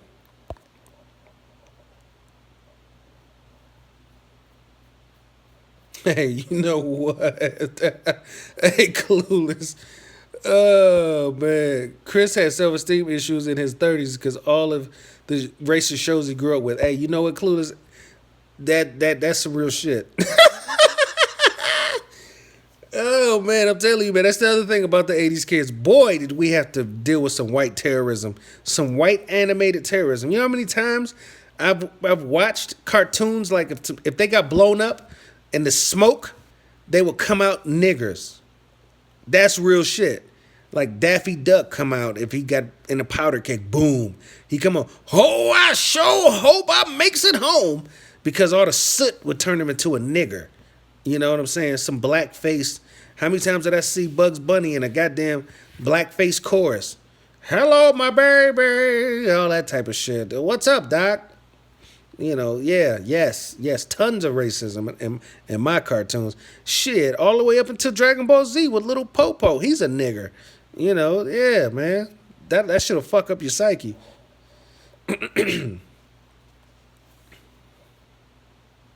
Yes, who said Flower Bomb brought up DuckTales, which is another classic, you know? I'm gonna pretend that she didn't do that because women and she got lucky with that one. But DuckTales, Darkwing Duck, um, the goddamn gummy bears. Maybe that's not the name of them, but they used to bounce around. That was a good cartoon. Fucking Tailspin, excellent. There we go. Now we're getting back to it. Gargoyles, excellent. The dude that did the was the main Gargoyles voice. His name was Craig something. He's got two first names. He's a black actor. Excellent. Played in a whole bunch of shit. Biker Mice from Mars, King Leo, never liked that. Chip and Dale the Rescue Rangers. Whiskers is a woman. I'm going to ignore that too. I'm going to act like she didn't say that. So I'll just accept that as my own thought. Yes, Chip and Dale, excellent cartoon. Spider-Man, excellent. No, not that guy. I can't think of what he's played in now offhand, but I got his face. Craig David or David Craig or some shit like that. But he's played in a lot of shit. Excellent name. Alvin and the Chipmunks.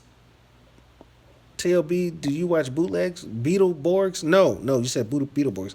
I'm sorry, I thought that was bootleg. God damn. Yes, no, I didn't fuck with that. Lady boy, you're coming in on some wild shit. I gotta let you go, man. Come on. Oh yeah, Mama Cita, definitely Tom and Jerry back in the day was racist. Cops was a silly cartoon. I don't even remember. Oh, Cops with the black dude. Was it Cops? Was that the name of it? I think they had the black dude. He had the trench coat, the glasses. He was like the sergeant or whatever. I remember that show. We're talking about the same show. Teddy Ruxpin, D-Lo, Don't Type No More. He-Man and She-Ra, another one from Flower Bomb. She must be laying next to a dude.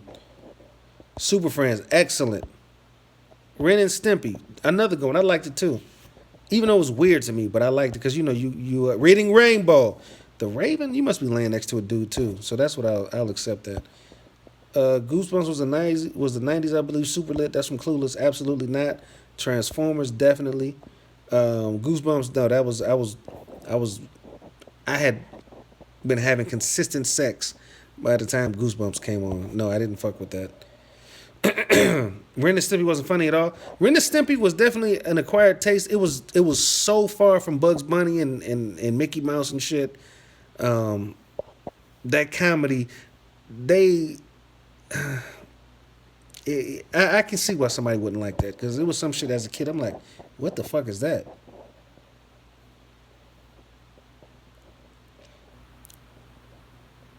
Beavis and Butthead. Beavis and Butthead had a pretty good run. I was in middle school. I ain't gonna front. They hit hard. They hit pretty hard, but they fizzled out pretty quick too. But yeah, Beavis and Butthead. That shit was that shit had a heavy impact. Fat Albert. Fat Albert was before my time, actually. So I caught them on reruns. See, that's what happens when you from Eon Flux. That was a slept on cartoon.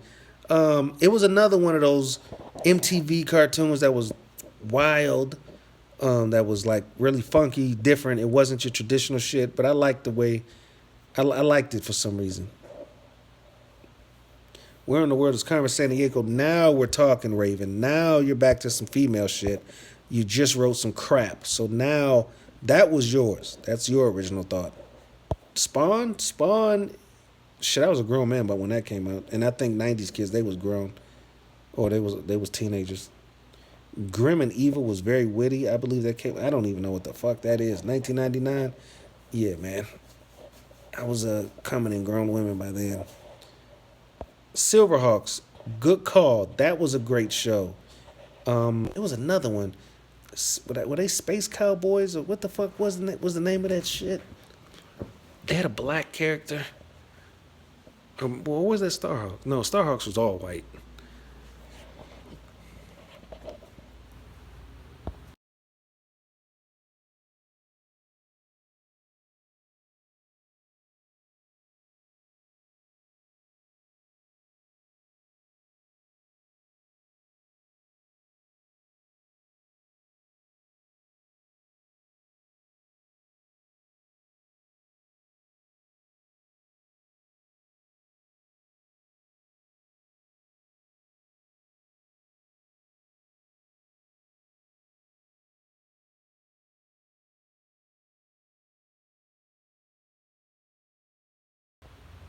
Well, I'll be goddamn. I done muted myself, but I'm sitting here agreeing with the shit y'all saying. And I look at the phone, it's like unmute. I'm like, oh, what the fuck did I do? Anyway, Mighty Max. That was a classic. Shout out to who said that? Mighty Max from King Leo. Also, another thing you 90s kids didn't get a shot at, that was Johnny Quest. And I ain't talking about that old shit my mama used to watch. I'm talking about the reboot. That shit was dope. I enjoyed that. It was was Mighty Max that baby show that came after that? Because in Detroit, it was on Sunday. You had Johnny Quest, and it was another show about some baby that was that Mighty Max? I believe so. But then again, who knows?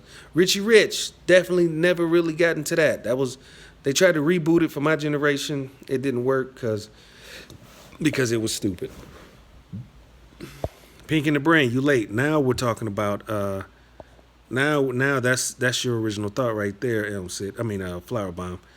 Yes, that was a dud. And so yes, that was all yours. Let's see. WWF cartoon. That was a classic. Now, WWF, when I was a kid, that shit was a big deal. And when I was a child, I believed every word of it. Captain Planet, that was already listed. God damn, let me plug my shit up. Oh, damn.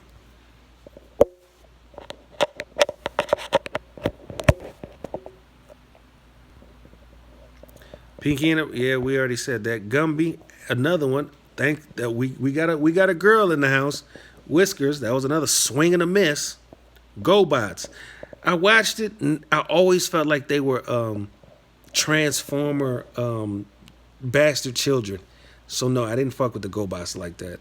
I always felt like they were like, yeah, if the Transformers and Voltron had an affair or a one night stand, they had GoBots. That was the result. No, I didn't fuck with that. MC Hammer cartoon was actually good. I remember I was thoroughly entertained by that, by talking shoes that were magical. I thought that was funny.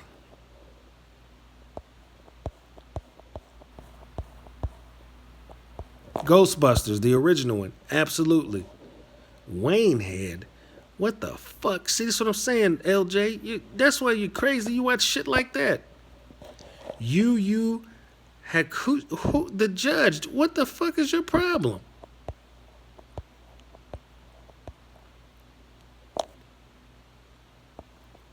Love, what's going down, girl? Mr. T cartoon. Yes, Mr. T cartoon was actually good. That was in the era of Punky Brewster and Different Strokes. Yes, great cartoon.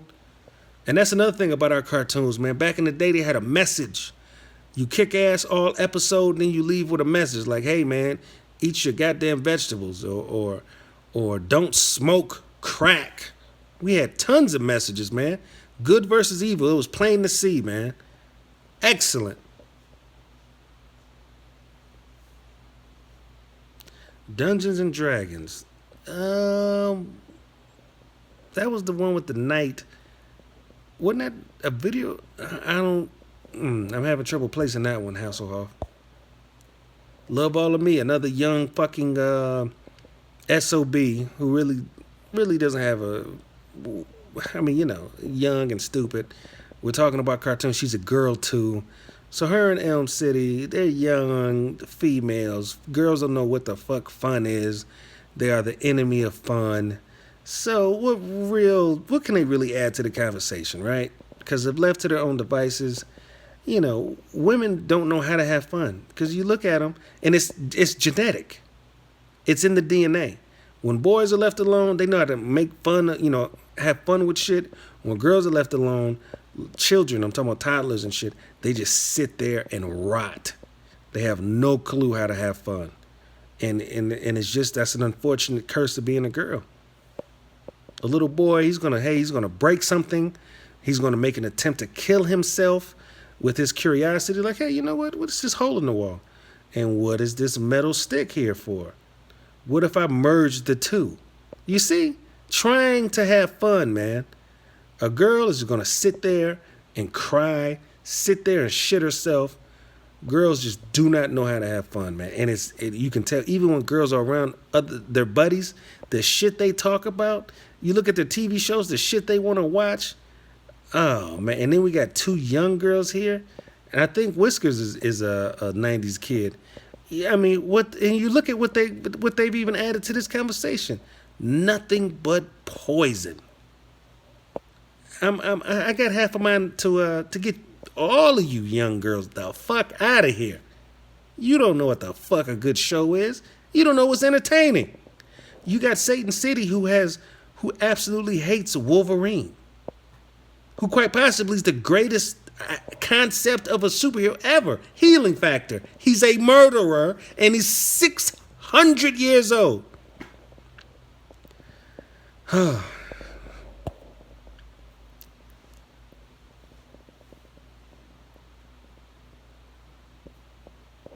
King Leo, Chris, remember when Serpentor was created? Absolutely not. Cold War Cliff, what's going down?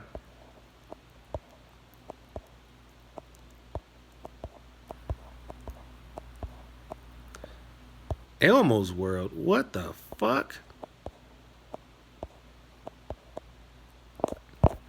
You guys definitely missed out on Saved by the Bell.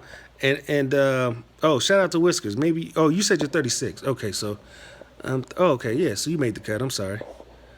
My apologies go to you, your fellow 80ans. 80, I tried to make that a thing. Anyway, you guys missed out on Saved by the Bell, being able to get the jokes. That shit used to be a big deal. I thoroughly enjoyed that shit.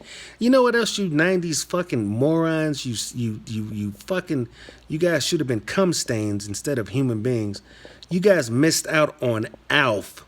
And I'm talking about Alf 2 times. Alf, the animated show, and Alf, the little scary, frightening alien live action TV show. You missed out on all that shit.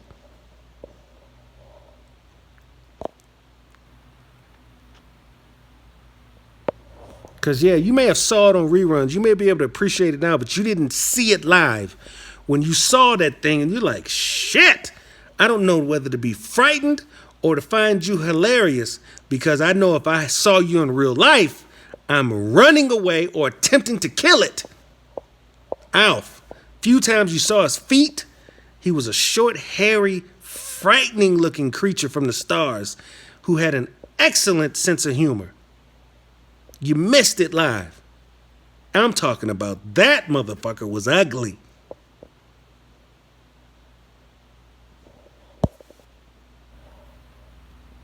He ate cats. Another freaky ass fucking. You look at that shit.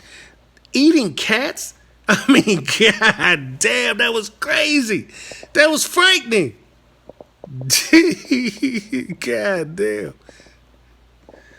You guys also, I don't know if this is true for anywhere else, but in Detroit, Saturday afternoon, after all the cartoons went off, I think an hour or two later, it would be like a Fright Night scary show, scary movie thing. Like, it was a big deal. You miss shit like that. What else? It was another show where this girl was a robot and she would touch her 2 fingers together and freeze time. Anybody know the name of that show?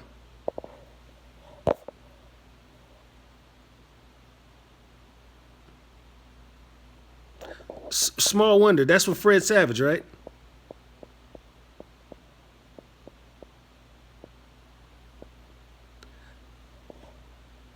Oh, was that Small Wonder? That was Small Wonder?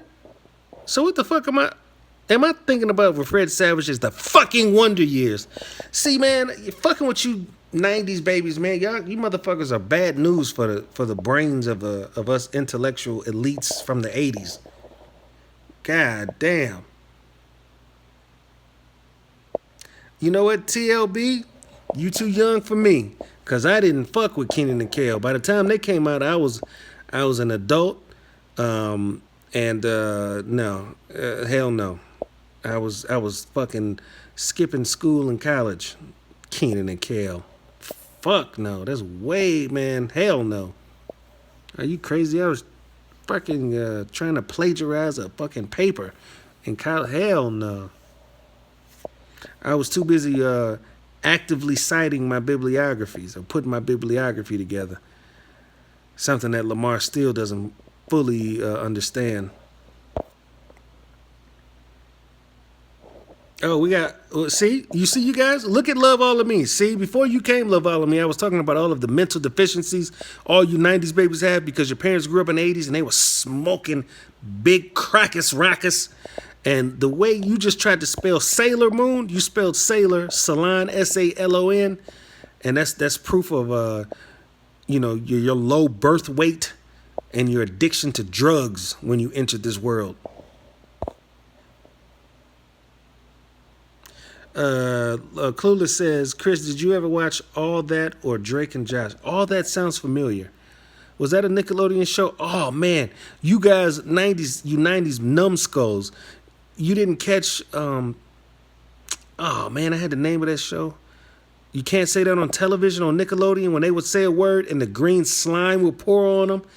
You guys didn't see that shit. Double Dare, another glorious show. They used to have a fucking obstacle course. You had to dig up the nose of a giant white nose, get the flag. Man, I used to pray to white Jesus back in the day. I'm like, how do you get on Double Dare? White Jesus, please let him call me. I would love to do Double Dare. All the questions were easy. The obstacle course, man. It used to go down in Orlando, man. Y'all don't know shit about that. Hong Kong Phooey. Kung Fu. Goddamn. Cold War Cliff, man. That is, what the fuck is that?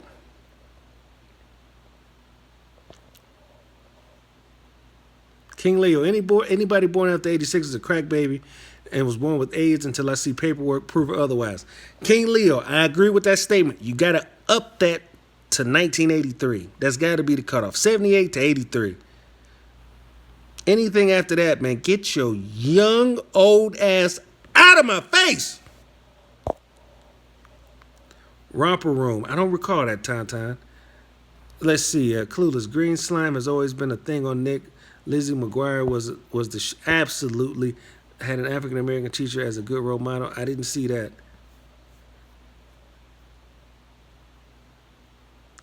Con Man. Hong Kong Phooey with Scatman Crothers was funny. Definitely don't remember that. Con Man, what the fuck are you doing remembering that, man? You're not Cold War Cliff's age, or did you too shoot Soviets in the 80s? Hey, as a matter of fact, Cold War says, you young Chris, I was born in 71, so the shows I watch y'all never heard of. Absolutely. As a matter of fact, shit, man, your era, the TV would actually cut off. Like, the programming, they would be like, all right, y'all, we out for the night. And this shit would be white noise. Hell no, man. Shit. Hey, good point, Skull. Yeah, they had TVs in 71? Shit. As a matter of fact, Cold War Cliff grew up, him and his siblings sitting around the radio.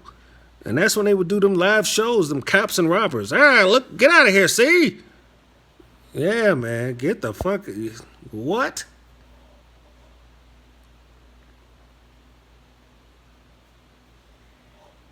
Right. The national anthem and then cut off. Yeah, right, Silent. Or that long-ass beep. Yeah, where they used to... this is a test? Yeah, man, Cliff used to go to sleep to that shit. That's how he knew it was his bedtime. When they did the national broadcasting test, that was the end of the programming, and the shit ain't come back on until 9 a.m. God damn! But you know what Cliff has, Cold War Cliff has over all of us? He didn't grow up with AIDS. The worst you could get in '71 was syphilis, and they got a cure for that.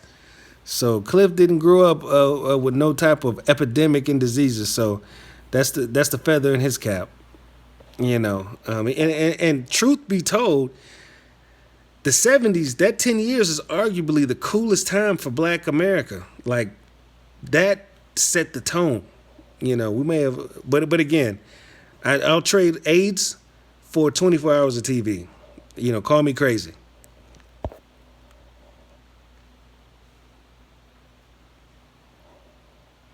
And on top of it, oh, you know what? I take that back. I was about to talk about floor model TVs, and I'm pretty sure.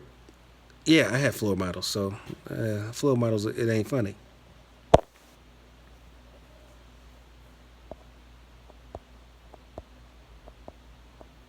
Creepshow was the first horror film I had on Betamax. That was, you know what? I'm pretty sure. You know what's crazy? I remember that show, that movie scaring the fuck out of me as a kid, and I probably wouldn't even watch that as a grown man. Oh man. 202, Chris, do you agree that Joe Pesci was one of the biggest movie gangsters? One of the biggest movie gangsters. Biggest. Let me think. Because he's really he's been in two of the best gangster movies of all time, Casino and Goodfellas. But is he the biggest gangster movie guy? I got to get that to De Niro. I can't even get that to, yeah, De Niro, he's earned that. He's earned that, man. I give it to De Niro. Because even in those two movies, he was in the extra movie, A Bronx Tale. That was a great gangster film, even though he wasn't a gangster. So let me use another one. He's been in most of the Scorsese classics. Yeah, nah, man. De Niro, biggest gangster, Hollywood gangster of all time, man.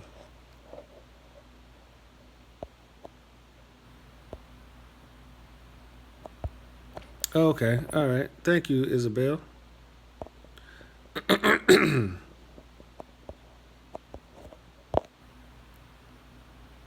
Up, here we go. Some more of this '90s baby lead paint chips eating. You know, when your parents are so high off dope that they start peeling the walls and feeding it to the children. Well, this is what you get when you spell Pacino, Pachino.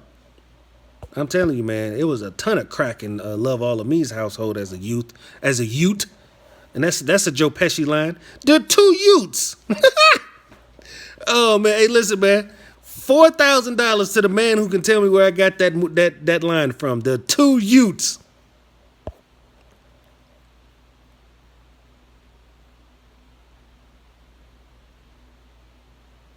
Mika, what's up, girl? Nobody knows where the two youths came from? Cool. $4,000 more for me. I won't be. Oh, Mr. Skull, yep. Oh, nope. Yeah, too late, man. Y'all missed out on some heavy cash. Oh, man. Y'all missed out. The movie with Marissa Tomei, that definitely wasn't the one. Too late. Everybody's got the right answer. You know, but y'all missed out, man. That was a 3 second window, man. 4K. Y'all fucked that up. The two youths. Hell no. Oh man, that's funny. James Cagney, second biggest of all time. You know what, kind man? I gotta think, man. You know what's crazy? I can't even qualify him. I've never seen a James Cagney movie. I hate black and white movies. Hate them. As a kid, I hate them. I'm like, why am I watching this old shit? Fuck that Technicolor. Oh, man, I didn't even fuck with none of that old Disney black and white cartoon. Fuck black and white. What is a Ute? That's what I'm saying. And you know what's crazy, Skohar? The judge on that was a Herman Munster. Herman Munster, 76 years later, played a judge in the 1990 hit classic, Oscar award winning My Cousin Vinny. What is a Ute? That was absolutely hilarious, man. That's a great movie. Again, you were born in '92, so you couldn't thoroughly. You didn't watch it at the movies. You didn't watch it when it came on HBO. You didn't watch it until 2002 because you a bitch ass '90s baby. You know. So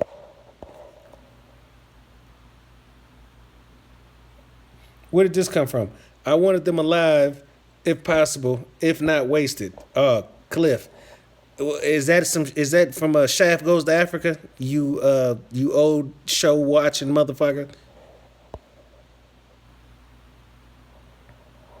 De Niro had a bigger body of work, but Joe did that gangster shit. You're fucking crazy. Let me tell you, even in fucking Goodfellas, the head gangster, the most vicious gangster was De Niro.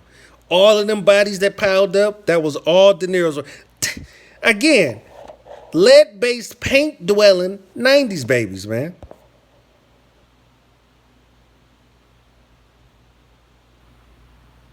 Damian Dane, Warriors. Okay, all right, all right. Again, that was some shit. I didn't. That was that. That had. Yeah, that predated me, so I saw that when it was on VHS. The Warriors. De Niro was the young Godfather. Absolutely, good point. Sanatine works. Marissa Tomei is also Aunt May in the Marvel Cinematic Universe. I don't get that. Why they have to make Aunt May sexy? Because I mean, it'd be better off if she's asexual, like an old broad. But Marissa Tomei is somebody who, people want to have sex with currently. Nobody wants to fuck the comic book Aunt May, even though she ended up getting remarried, which I thought was weird.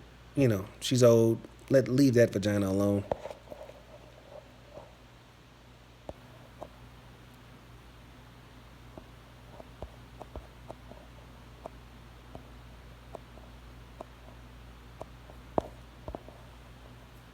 Let's see. American Gladiators, another show that was good. Why they took that off? I mean, I'm thinking. Well, I mean, I guess everything comes to an end, but that was a show, man. It's got to be thousands of steroid using bodybuilders that you could just constantly rotate.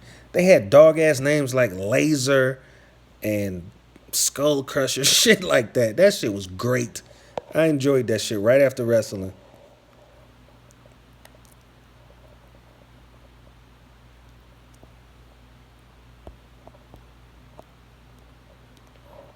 Mika Bronx Tale was based off of De Niro's experience as a kid. Yes, yes, yes. That was a good movie. Gemini was the only brother on American Gladiators. I couldn't think of his name. Good looking, King Leo. I couldn't think of his name, but that's who I was thinking in my head. I remember Laser because I always thought, like, as a kid, like, damn, that's a cold ass name, Laser. I love that name. That's what I remember. I don't even remember the motherfucker who was it a broad, was it a dude? I don't know, but I always thought, like, damn, that's a dog ass name. The reboot of American Gladiators was a joke. Hey, King Leo, ain't that the truth for all the reboot shit? Nitro, another cold ass name.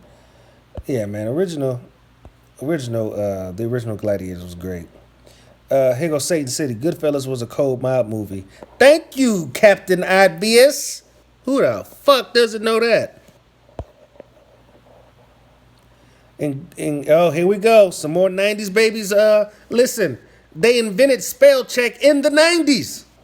You should try it. Love all of me. In Godfellas, De Niro was the one murking those people to cover up the robbery. Absolutely. You got the right concept together, but goddamn, that spelling, man. I guess when everybody else in America was getting goddamn Lucky Charms in their cereal bowl, you were getting chips of you had to eat stucco, so I get it.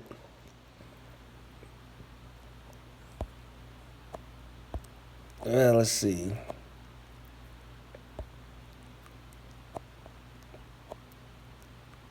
Let's see. Flower Bomb. And listen, y'all. I'm gonna read this out loud and watch whatever. Watch this be attached to some whack shit. Okay. She's want to play the guessing game. She smelled like butterscotch, yo. What's that from, Chris? Now, I'm telling you, Flower Bomb, I've never seen whatever the fuck that is. So go ahead, reveal it. Watch this suck. Uptown Comedy Club was on Channel 5. I remember that. That was actually pretty decent. Uh, kids. Look at that. Look at that. Look at kids. That was a weird movie. I saw that. I saw that as a kid, and I'm like, yeah, I didn't enjoy that, but people remember that. CJ Rainey, that Spectre man comment is too old for this chat, but it deserves a flex bomb. See, I don't know. I saw that and I didn't know it, and the chat was moving. I meant to address that. Yes, Cliff. Look, man. Nobody's gonna remember none of your goddamn bell bottom shows. None of your the TV shuts off at 9:30, comes back on at 9:30. The programming, none of that shit. You know what I'm saying? Even though you probably had amazing house parties in the 70s, way better, probably the best era of house parties America has ever seen. The TV cut off at like 9:30, man. All the programming.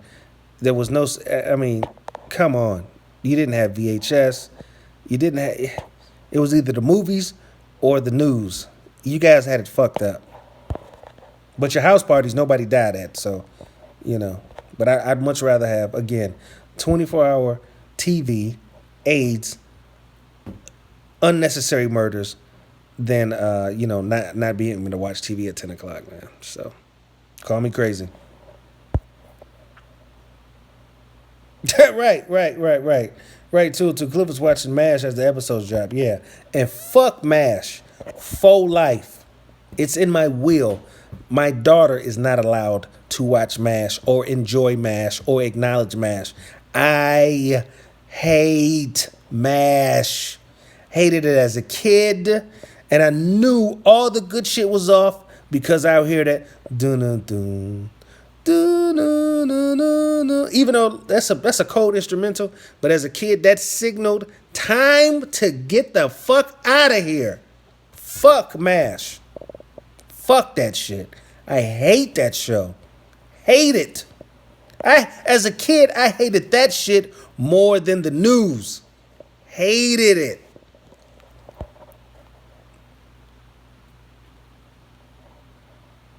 Hey, you know what, Mika? She said that music was depressing. Sweet Gemini says, me too, Chris. I'm going to tell you something. If you listen to that instrumental, as a matter of fact, it is depressing. The song is called Suicide. Suicide is painless. Da, da, da, da. Some shit. It's a actually creepy song. I take that back. I don't like that song. Go to hell, love.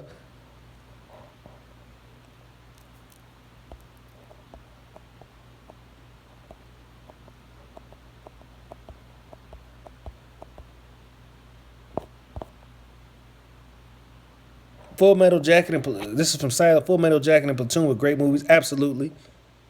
Hey, Time, MASH came on. It's time for bed. That's how they did it in New York. See, MASH came on. See, again, I was catching reruns, so that shit came on right when all the cartoons and all the shows that was worth a fuck would come. That was the final thing before the news in Detroit, and I think it came on Channel 50. And I would be like, oh, fuck, turn that shit off. Let me do some homework. Hey, is dinner ready? As a matter of fact, I'm about to run outside and see what the streets is doing. But MASH, go fuck yourself. I hate MASH. I hate every actor, actress that was involved in it. I just hate that show. Hate it. Hate it. That was the first show for the evening stretch where you get reruns of... No, it was that show, then the news, and then you get your primetime shit. So you're getting Frasier, Cheers, The Cosby Show, Different World, that type of shit. Fuck MASH. And I mean this shit.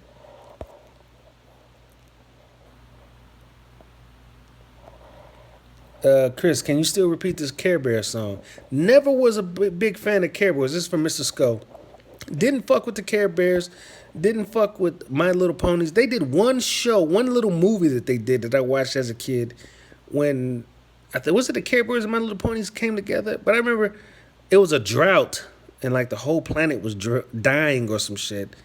And the My Little Pony saved it. But outside of that, man, I always looked at that shit as girl shit. I didn't fuck with it. Here go Flower Bomb again. Classic. Why are girls even here? Because this is what they add. What about Murder She Wrote? What about it?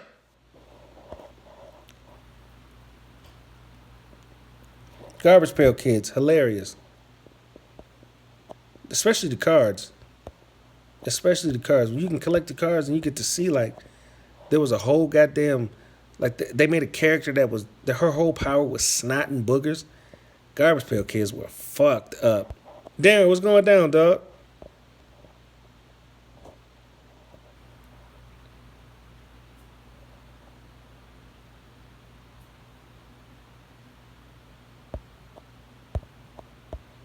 Let's see. Satan City, I hated Care Bears and My Little Ponies. It wasn't funny or action packed. Fuck them. Well, if they rebooted it, because that's all your young ass would have saw. You didn't see the originals because you're a young fucking whippersnapper. Claudine, then what about that one, Chris? Look at bless Flower Bomb's little girly heart. She is trying so hard to not suck, and she just can't help it. And she's really thinking that Claudine, whatever the fuck that is, was actually worthy entertainment. As I've told you guys over and over, women do not know fun. They don't. Murder She Wrote? Some more bullshit that I skipped. Murder She Wrote? Fuck no.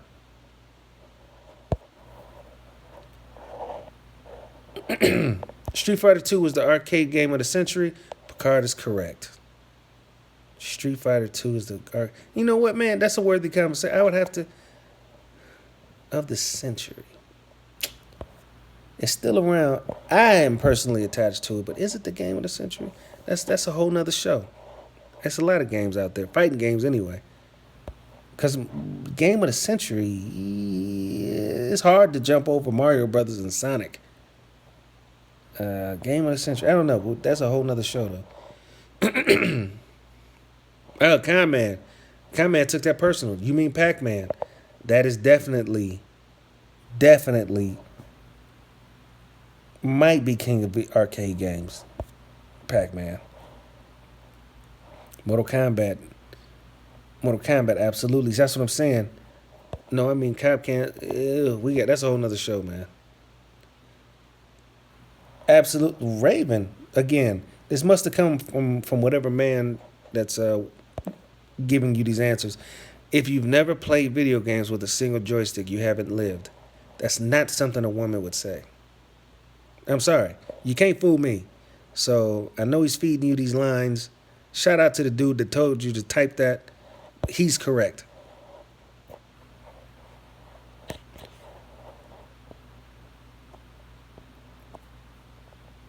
Which was better, Mortal Kombat or Street Fighter? Shit, man. Street Fighter was first.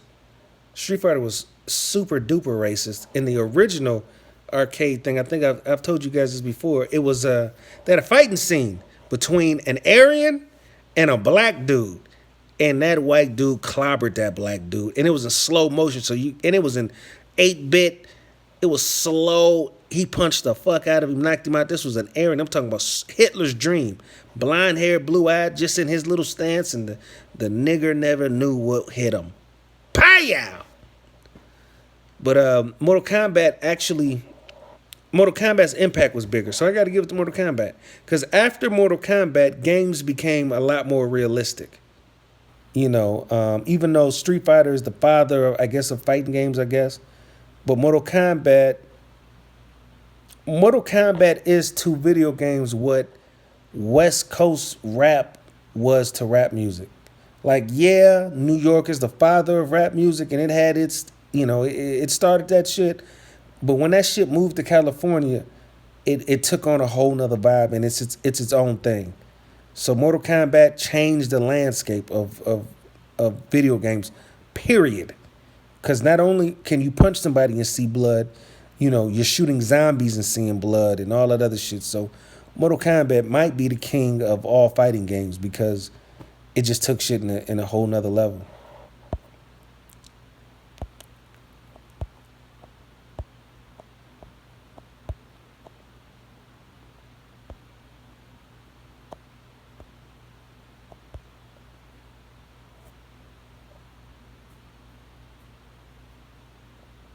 Hey, Clueless, good point, man.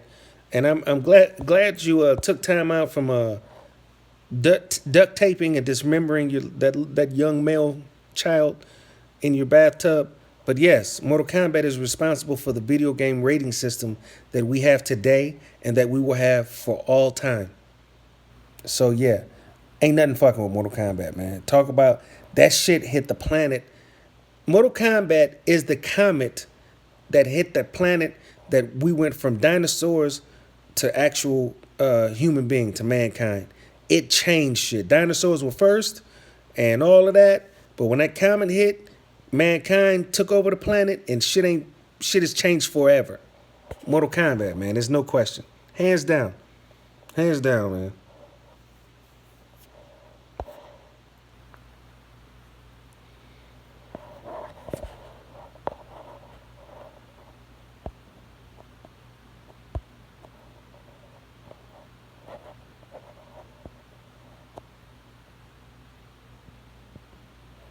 Love All of Me. Not reading that out loud.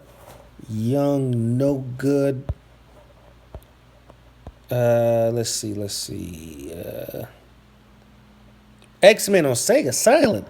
Let me tell you something. I got a fucking story about X-Men on Sega, right? So well, I'm not sharing this story. It might be a little too personal. I'd hate from up. Yeah, no. Trust me, I had that game on Sega. It was a piece of shit, and that was back in my comic book heyday. I blew tons of money on comic books, and I get why my mother got that game, but bitch, it was not on my fucking list. And how dare you buy my brother a game that I fucking asked for? And it turns out I was right because that fucking wrestling game was phenomenal, and I had to sit there and watch my man X-Men on Sega. Fuck you, Silent. Zelda, Raven, now Whiskers. Now we're going back to these. This is your boyfriend must be asleep, or he must be using the bathroom, must be in the sink washing you off of him. Because Zelda was some bullshit. Overrated game. Never got into it. It was always stupid to me. He's the ultimate simp. I mean, at some point you gotta say, "Hey, bitch, maybe you need to stay in the castle." You know, because it's only so many times I'm gonna help you hold my fair lady, but then it's like, well, goddamn, bitch, every time you leave the house, somebody's kidnapping you. Maybe you know what? Maybe we need to move. So no, fuck Zelda.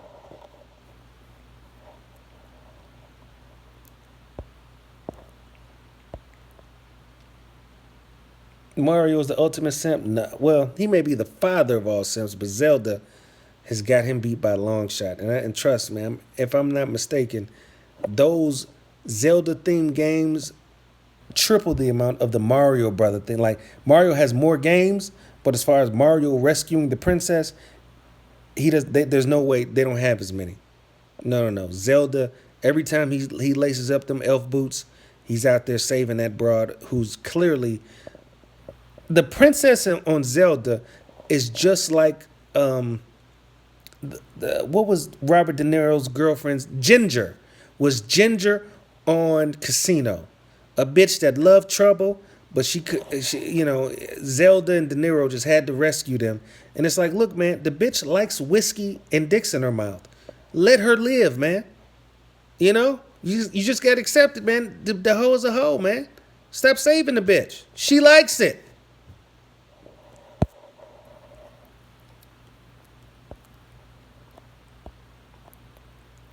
Con Man, Yar's Revenge. I have no idea what that is. My brother had Sega and I had Super Nintendo with Street Fighter 2. Zelda is a girl. Link is the boy's name. Oh, okay. Well, shit. Link, Zelda, whatever. Zelda likes to party. Zelda likes a good time. She has no problem going to a bar, getting drunk, standing on the fucking bar, and taking her shirt off, man. Link, let the bitch live. And the first motherfucker to catch her when she passes out gets that pussy. Man, she loves it. So let her live, Link. God damn.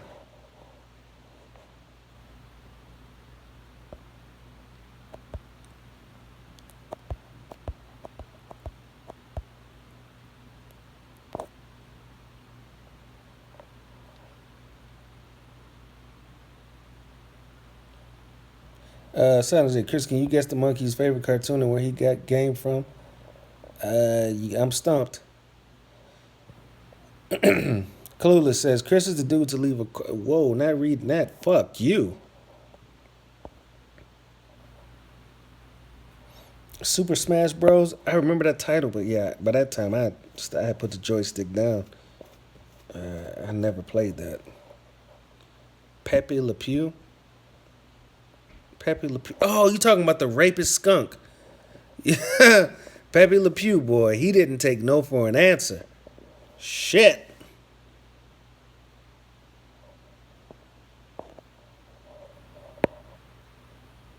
Definitely. Yeah, comment. Yes, it is an old 70s drug.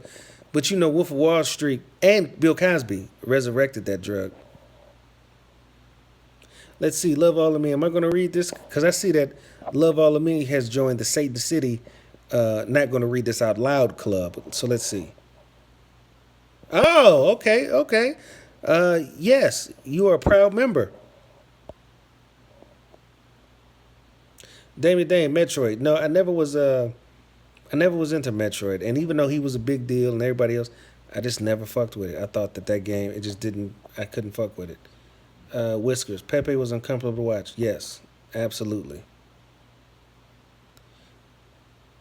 Let's see. Chris, this is from Clueless. Chris had him in his pack of gum, and he give them away like chiclets on Halloween. You're fucked up, Clue. See, this is what I'm saying, man. Cause listen. Oh man, fuck you, Clueless. Oh, here come Flower Bomb, the female wet blanket. What are you guys talking about? Video games? Yes. Yes, we are talking about video games, something that you didn't enjoy because you guessed it, you a girl. A no fun having ass girl. Rio James, what's going down, man?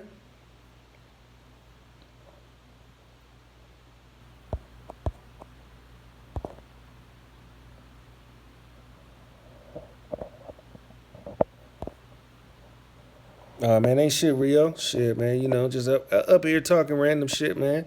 I cooked Lamar earlier in the show, man. So on the replay, man, enjoy. Chris, do you remember the game Joe and Mac on Super Nintendo? Silent, how old are you? Cause I'm a grown ass man, dog. Shinobi. I actually remember that game. It was fun. Remember Game Boy Colors. I'm acting like I did not read that, LJ.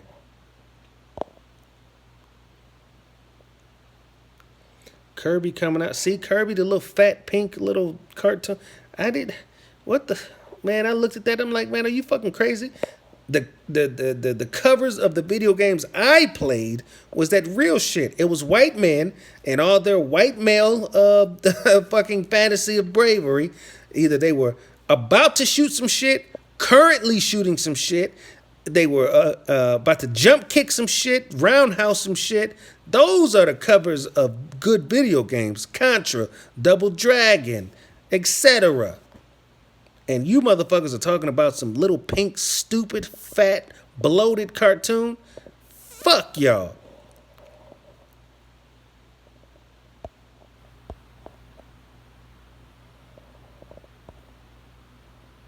Mamacita BK, of course you like Kirby. You're a no fuck. Streets of Rage 2, Rio. That's when I was describing that cover about jump kicking a roundhouse and some shit. That's the game I was thinking of, man. Good looking. Them other games were substitutes. I was talking about Streets of Rage, bitch.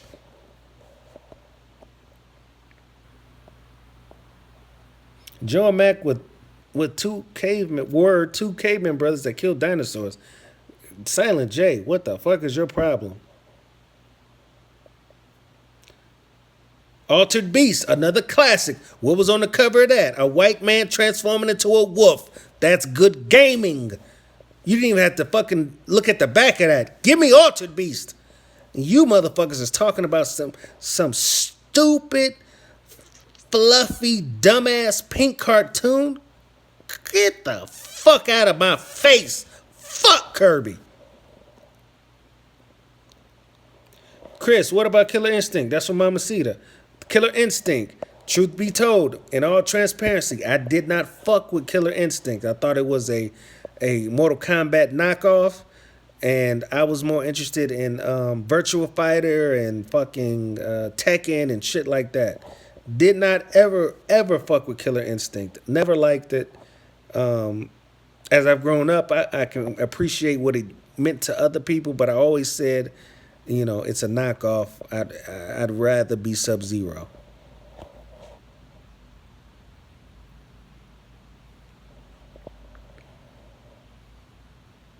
Here come Flower Bomb, professional good time killer. Boring. Did you guys ever go outside and play? And then here's the other thing. Let's say we the conversation shifts to going outside, right? And then we're gonna say, okay, Flower Bomb, what games did you play outside? And it will be some bullshit. Cause girls don't know how to have no fucking fun. You know what I'm saying? No fun at all. Jumping rope is a male origin activity that boxers did that they handed to their daughters. And what did girls do to a very masculine, very powerful exercise? Something that was supposed to keep your heart going and keep you healthy and on earth longer. What did girls do when they got a fucking jump rope? What did they do? They fucked it up. One got on one end, the other got on the other end, and they sang stupid ass songs. They added another jump rope to it. So in both hands you got a jump rope and they just swinging it. Girls fuck up shit.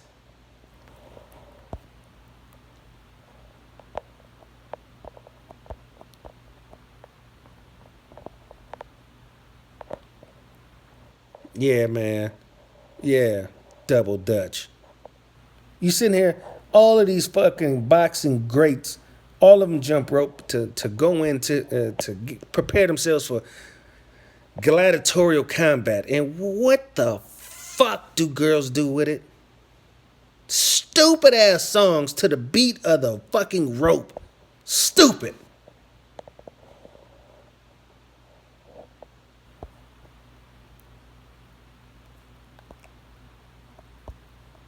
You girls talking about hide and go get it, acting like you didn't get fucked. It wasn't wholesome when it was y'all turn. That's why everybody picked y'all. Give me Elm City. Yeah, yeah. Because if you find her, you walked away zipping up your pants. Well, yeah, Flower Bomb. All the girls hide and go get it. Yeah, that's because y'all didn't lose your virginity playing hide and go get it. Y'all took virginities playing hide and go get it. Yeah, they were like, hey, this is my cousin, Leroy. We about to play hide and go get it. Cousin Leroy out from out of town for the summer. Big cousin wants to show him a good time. Yeah, let's go to Flower Bomb's house and play hide and go get it. Yeah, yeah, you about to have sex, young Leroy.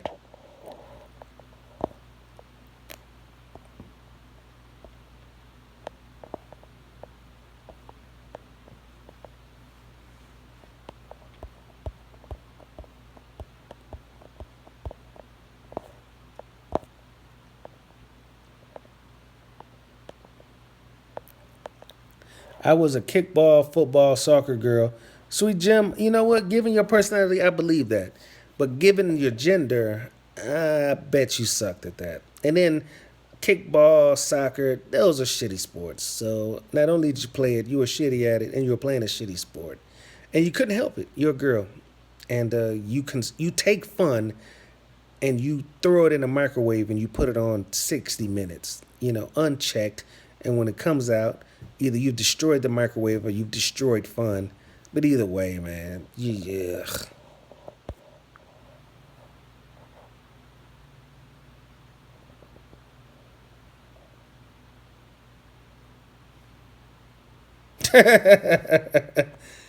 Chris, you used to dry hump or hide and go seek. I played hide and go get it. Back when it was wholesome. Back before you whores got a hold of it, when you actually did find a girl and you would just get on top of her and hump her, and you guys would be looking at each other, and you did it thinking that, hey, my dick is hard and you might, I was young, so your dick doesn't stick all the way out; it sticks up, so it points at your belly button. But you just like the feeling, and she likes it, so you guys are humping, and she's giggling, and you looking at her in the eyes, and yeah, that's when it was wholesome. But by the time it got down to you sluts, you were taking the innocence of little boys. You know, when so that's the thing about the '80s, man. The girls had class. The girls were wholesome, and we played little semi-adult games like, "Hey, hide and go get it, get it, get it." But there was no penetration until hide and go get it turned into whore town because you skanks touched it. And I'm talking to you girls here.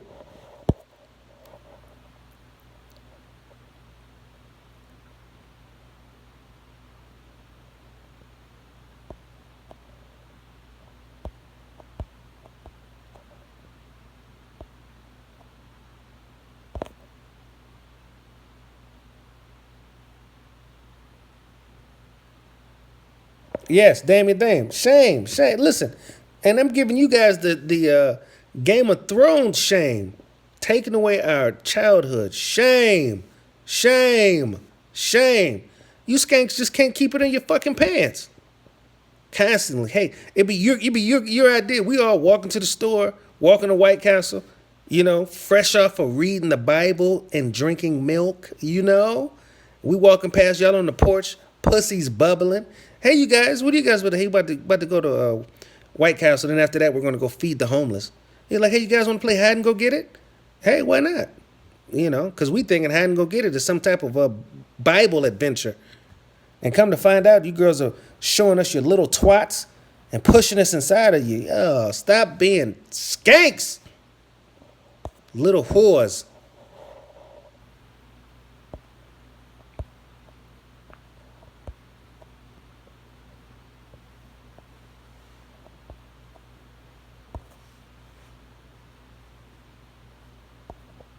Yeah, man. Yes, yes. I remember plenty times, man. I'm sitting there, me and my bros, thinking of how are we gonna serve white Jesus today? What good deeds are we gonna do? Are we gonna rescue orphans from a fire? You know, no, that's on Thursdays. Are we going to read to the blind? No, no, that's a Tuesday activity. And we're all walking, and then the whores come out. Hey, you guys, you whores are out there. You got cigarettes behind you, your barrettes. You're like, hey, you guys, you wearing makeup that you shouldn't be. It's inappropriate. You know, our parents warned us about you little fucking floozies. You're like, hey, you guys. Hey, how you guys doing? Hey, hello, Nancy. You guys want to play a game? You guys are dressed in all black, you know, black lipstick. You even got black leather gloves with the fingers cut out, racing gloves. Like, you want to play a game? Yeah, I want to play a game. Let's play hide and go get it. We'll tell you the rules when we get there. Hey, okay, all right. Sitting there, walking,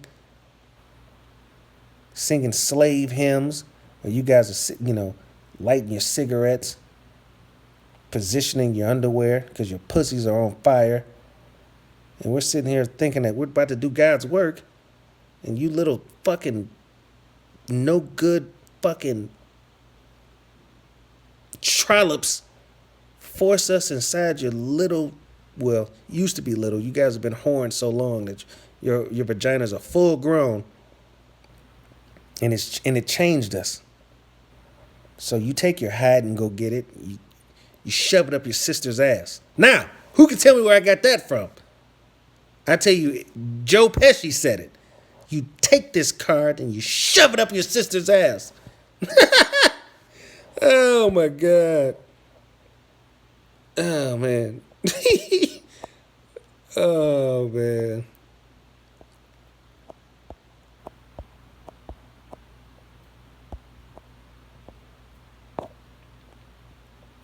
Casino, absolutely. Casino. Damian Dane, first one. Absolutely. Con man, what's up with the late shit? What's up with that late shit?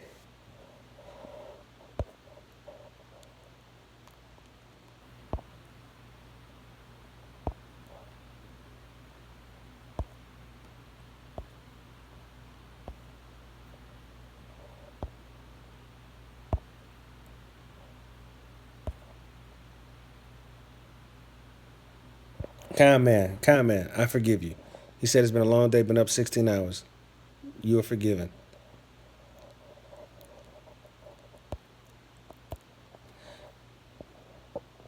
Here we go. More flower bombs. Female nightmare of fun. Here it is. I swear, Mama Cita, his name was Gregory. I would never forget that. LOL, women. He would try to dry hump me daily in the school line. Gregory is a hide and go get it victim. You got him hooked on that pussy, and he didn't know how to act. And now Gregory, God rest his soul, died robbing a bank because before he met you, Flower Bomb, hello, Flower Bomb, before he met you, he was a soldier for Christ. After a whiff of that pussy, he was out here committing felonies. R.I.P. Gregory.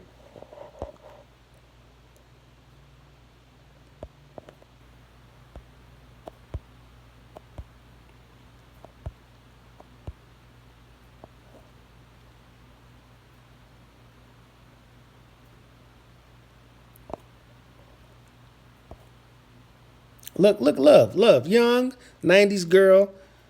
Like I said, Chris, you showing your pee on here? Oh my goodness. Like I said, man, I'm sitting here telling you guys how to live righteous. And what do you want to see? You want to see my genitalia? No. The Lord says it's for my wife only.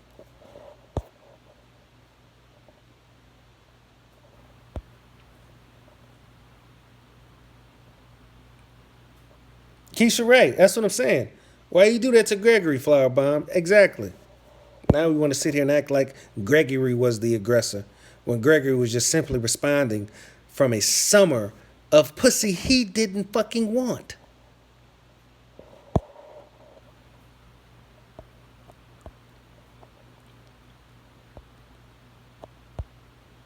And that's what did it. And here she is. This is what sent Gregory down his path of crime.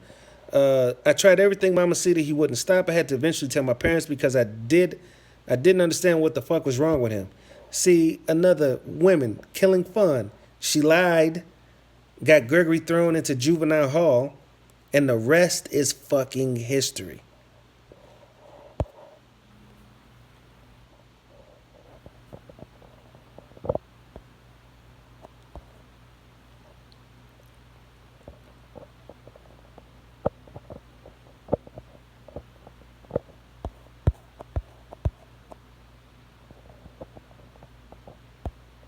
Hey, I gotta give it to Silent J, boy. He is throwing his hat in the ring.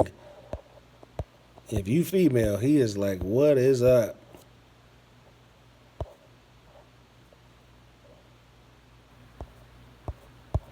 Man, poor Gregory, man. Poor Gregory. I mean, he used to wear his little white short sleeve shirt with the collar buttoned all the way to the top, khaki shorts, dress socks, some form of footwear. I mean, just a faithful servant of Christ until he met that fucking that young floozy flower bomb. Want to play a game? Life changed, man, because you couldn't control that pussy.